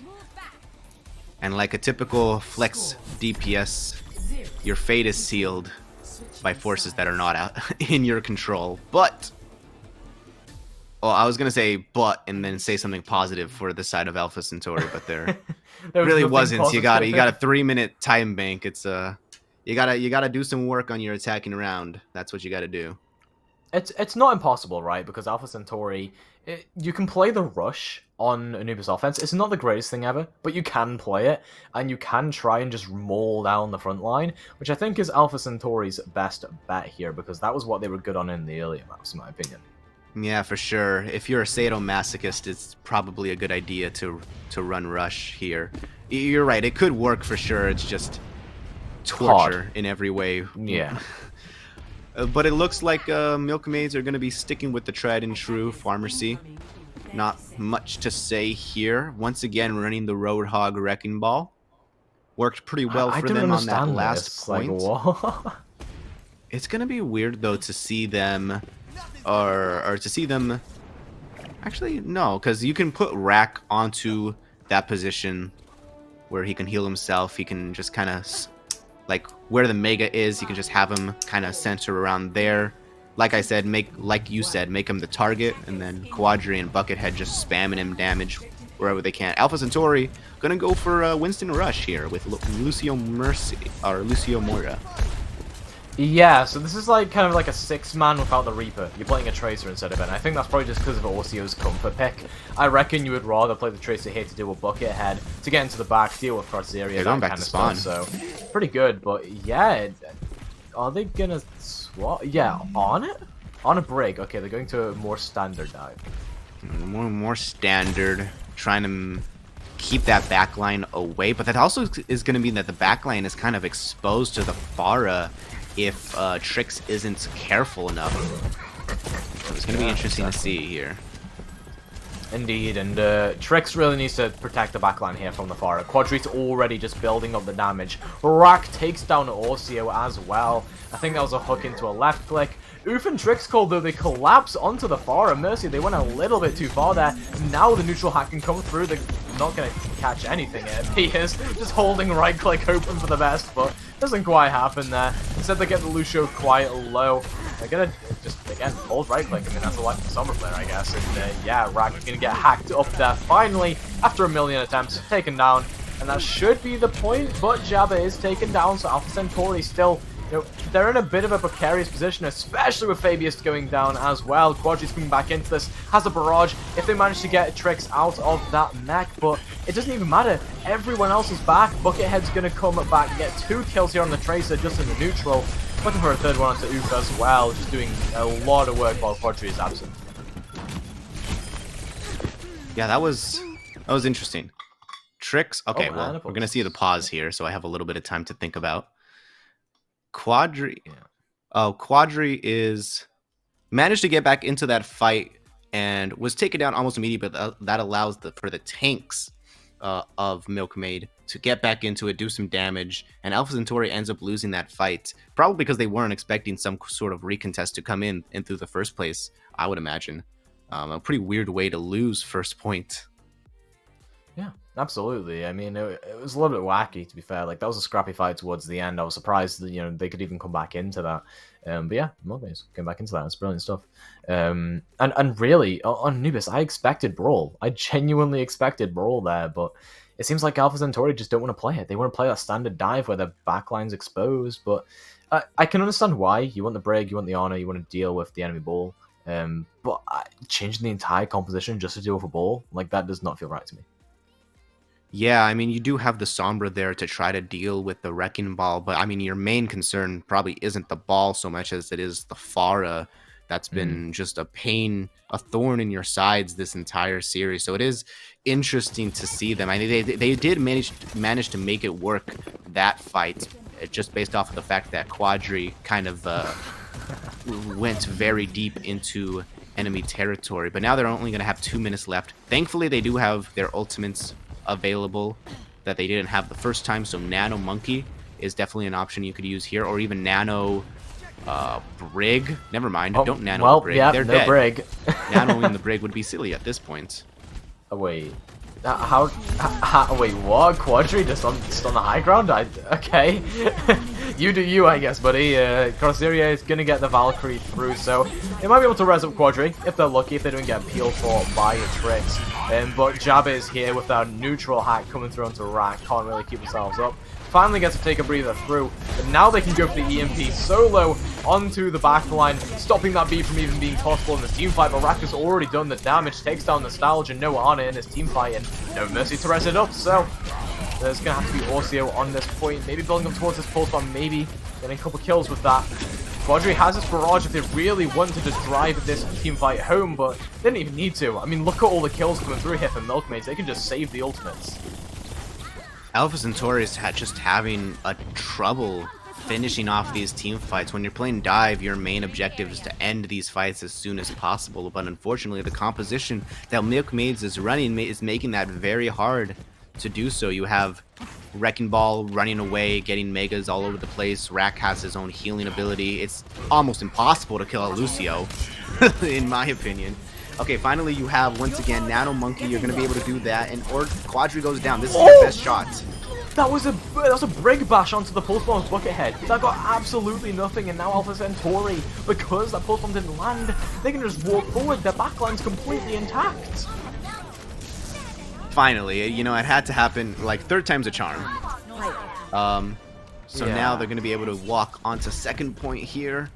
Unfortunately, you won't be able to get a time bank that is similar in any way, but you can finish the map if you complete this in like 1 or 2 team fights. But Milkmaids has the ultimates. It's going to be difficult though, because of this. I mean, look at that. Everyone just getting spammed out at the choke, and nothing can be done here. I mean, you're 2 players down, you just have to back up here if you're Alpha Centauri. They are still going in here, they are still letting themselves die. I suppose that's the right decision to just reset, but they're letting their DVDs die, so. Yeah. Primal on the side of Oof, which can easily be countered by mines, and Buckethead just wiping up the competition. That's a good few extra kills as well. I mean, that buys a bunch of time here for Milkmaids. I mean, even if Alpha Centauri manages to finish, I mean, the fact that they're going to have a lower time bank, or even maybe no time at all, by the rate that this is going, Alpha Centauri now have ultimates to work with. Trying to get that EMP up desperately, but Nostalgia once again goes down to the Pharah time and time again. The story is just repeating. Yeah, that is unfortunate. I mean, Buckethead just got into the back there, unable to be contested by Orcio. And again, we're just seeing how Milkmaids, they just have the faster tempo. Fabio's going to switch over to the Lucio. Wants to give their team a bit more aggressive push, and also the Moira will come out as well. I mean, this is probably the best backline you can have against a Pharmacy, an annoying Pharmacy. But it doesn't matter. They're going to go down anyways. This is so sad to watch. They are literally just getting pretty much spawn camped. In fact, yeah, they are literally walking up towards the spawn room. Lick the spawn door challenge, by the way. As Buckethead manages to take down Nostalgia towards the end, and that's a nice extra kill onto Jabba. No, I think it's pretty much guaranteed now that Alpha Centauri won't even have a time bank at the end of this. Oh, for sure. They're going to be finishing in overtime. And I think the most that they can to hope for now is a draw to keep this series continuing. But they do have the ultimates to make it work. Beat is available, however, and Valkyrie is going to be able to help them as well. But it looks like Mr. Miko is down. Yeah, so traded pulse bombs, so one player down on both sides, but I still think the Sombra being gone is so much more impactful here for Milkmaids, but also manages to take down Buckethead. That's the first time they've enacted a Tracer Diff this series, and let's see if they can get into the back and do their work. Bomb into the back, doesn't catch anything from Trix Cold. They're going to get that rematch counter onto the point, though, and somehow Orcio is contesting Quadri on the far, taken down, though, with just a single direct. Pretty easy stuff coming through there. Barrage going to get utilized as well. Quadri just cleaning up on all the rest of the members. This is looking like it here for the series. Buckethead just going to come through on the Doomfist to get some extra kills through, but really it's this whole hub is just doing a lot of the damage. It's just a remaining Lucio. Shoot the Lucio challenge. Impossible. 2021, Colorize. Finally manages to get that kill through, and that should... Oh, no, I was going to say that should be it, but the Tracer is still here and contesting. Doing a little bit of jukage. Trying to weave his way through the mines like a dog at a dog show. Unfortunately, was not enough. No matter how cute you are. Milkmaid's gonna take Anubis pretty comfortably, like we predicted, on the back of some good Pharah play. Jabba the Hutt gets the play of the game. Pretty well deserved. They were doing a pretty good job of contesting the Pharah at the beginning of their attacking round, but unfortunately wasn't enough. Quadri, oh boy. Yeah, Quadri was going ham during that series, and I feel bad because I want to give Quadri like our kind of impromptu MVP, but I feel like I'm giving a little bit too much love to the DPS players. I feel like we have to mention that a couple players there for Milkmaids were just doing so much work, especially the main tank, right? I mean, you'll look at their ball play, like constantly pestering, constantly making space for that Pharah, for that Tracer to get in there. Like, that is insanity. Yeah, and when you're playing a good enough Wrecking Ball, like Wrecking Ball literally counters every other main tank in the game, maybe except for Orisa. But at this point, Orisa's just like so weak and just like not viable in anything outside of double shield that you can even kind of counter the Orisa as well. Wrecking Ball is just so good at contesting everybody and making sure that they're still alive to see another team fight just by providing themselves with the megas and minis around the map. Mr. Miko was doing, fantastically on the Wrecking Ball, allowing for the amount of space for Quadri to go in and get those directs, get those final kills. And also, Tycho and Cross Area on that back line too, not too shabby as well. Cross Area getting some nice picks on the Zenyatta and the Baptiste. So, I mean, overall, this was pretty good showing from a Milkmaids, and unfortunately, Alpha Centauri will not be getting their second win for this week. Yeah, they're going down to 1-4 now, I believe, if I'm not mistaken. Alpha Centauri, I think they're basically out of contention for the playoffs now. But Milkmaids, they're well on their way to getting there. They are 3-2 right now. The worst they can get is 3-3. I'm pretty sure that's a playoff cusp, if I'm not mistaken. Maybe it comes down to differential. Not entirely sure, but we do actually, just from this game specifically, have some Tracer stats coming to you. So it's going to be comparing a Buckethead against Orcio. And you can see the difference. Ooh. That's almost like double the eliminations per 10. What is that? That's disgusting. Yeah, honestly, Buckethead and Orcio were kind of getting swept off to the side there a little bit just from, I think, the battle between Jabba and Buckethead. I mean, sorry, not Buckethead. Jabba and Quadri was probably the most relevant one. But, I mean, these guys on the Tracer role, on that supporting role, definitely you can see the impact. Orcio putting in more damage, but Buckethead was able to finish off more kills, and just overall, I mean, working in combination with the Pharah definitely does help because you can finish off on a lot of the kills that she can't. So yeah. Actually, stats might be scuffed. Are we looking at fake news here? What's happening? Are we looking at fake news? Well, no matter what, I do think that Buckethead had the most overall impact on that Tracer role regardless. Yeah, absolutely. Buckethead was doing a lot more work, and while at the end there, Orsio did have some pop-off moments, did manage to diff Buckethead a little bit, I think overall the impact of Buckethead, regardless of whether they were getting Tracer diffed or not, was still pretty good. So Milkmaid's a very well-deserved win here, a very hard-fought one as well. Alpha Centauri had so many moments they could have taken that. Yeah, I mean, for sure. I mean, the Brawl mirror matches were so fun to watch because both teams were really even. It's just that, unfortunately, when it came to Wrecking Ball Pharah compositions, Milkmaids was clearly on top. And that's pretty much the synopsis of this entire match. Yeah, absolutely. So that'll be wrapping up our coverage for today. So thank you to everyone who stuck with us through the 2 games. That was grueling, I'll tell you that much. A very solid 8 maps we've casted today, but it's been a pleasure, Rudy. Thank you for joining me. Thank you all the viewers out there, and thank you to, of course, our splendid production crew for always doing their amazing work. We'll be seeing you, I believe, later on tonight for some more NA games, so we'll see you then. Represent. They did find Cucumber, but he's going to lift him. Oh, Vulcan gets caught right into that, and Speed is going to be Oh, able to follow no. up. Taco coming over to the Doofus, talking about playing into the Doofus. A manos de la bola. Ya son 3 las picks que conseguía el equipo de British Hurricane.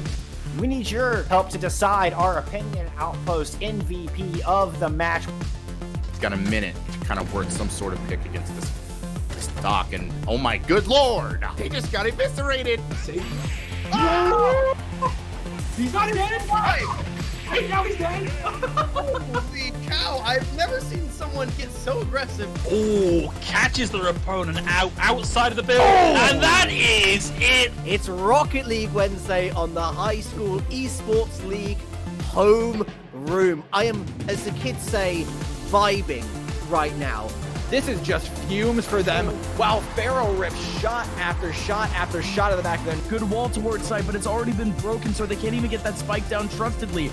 Camera over towards site, and again, it's getting all that information. Hebot going absolutely massive! Here in this map number 4 season, up on championship point, being up 2-1. Nifty dropped down to 19 HP. Joker with his M13 in hand is just trying to hold the angles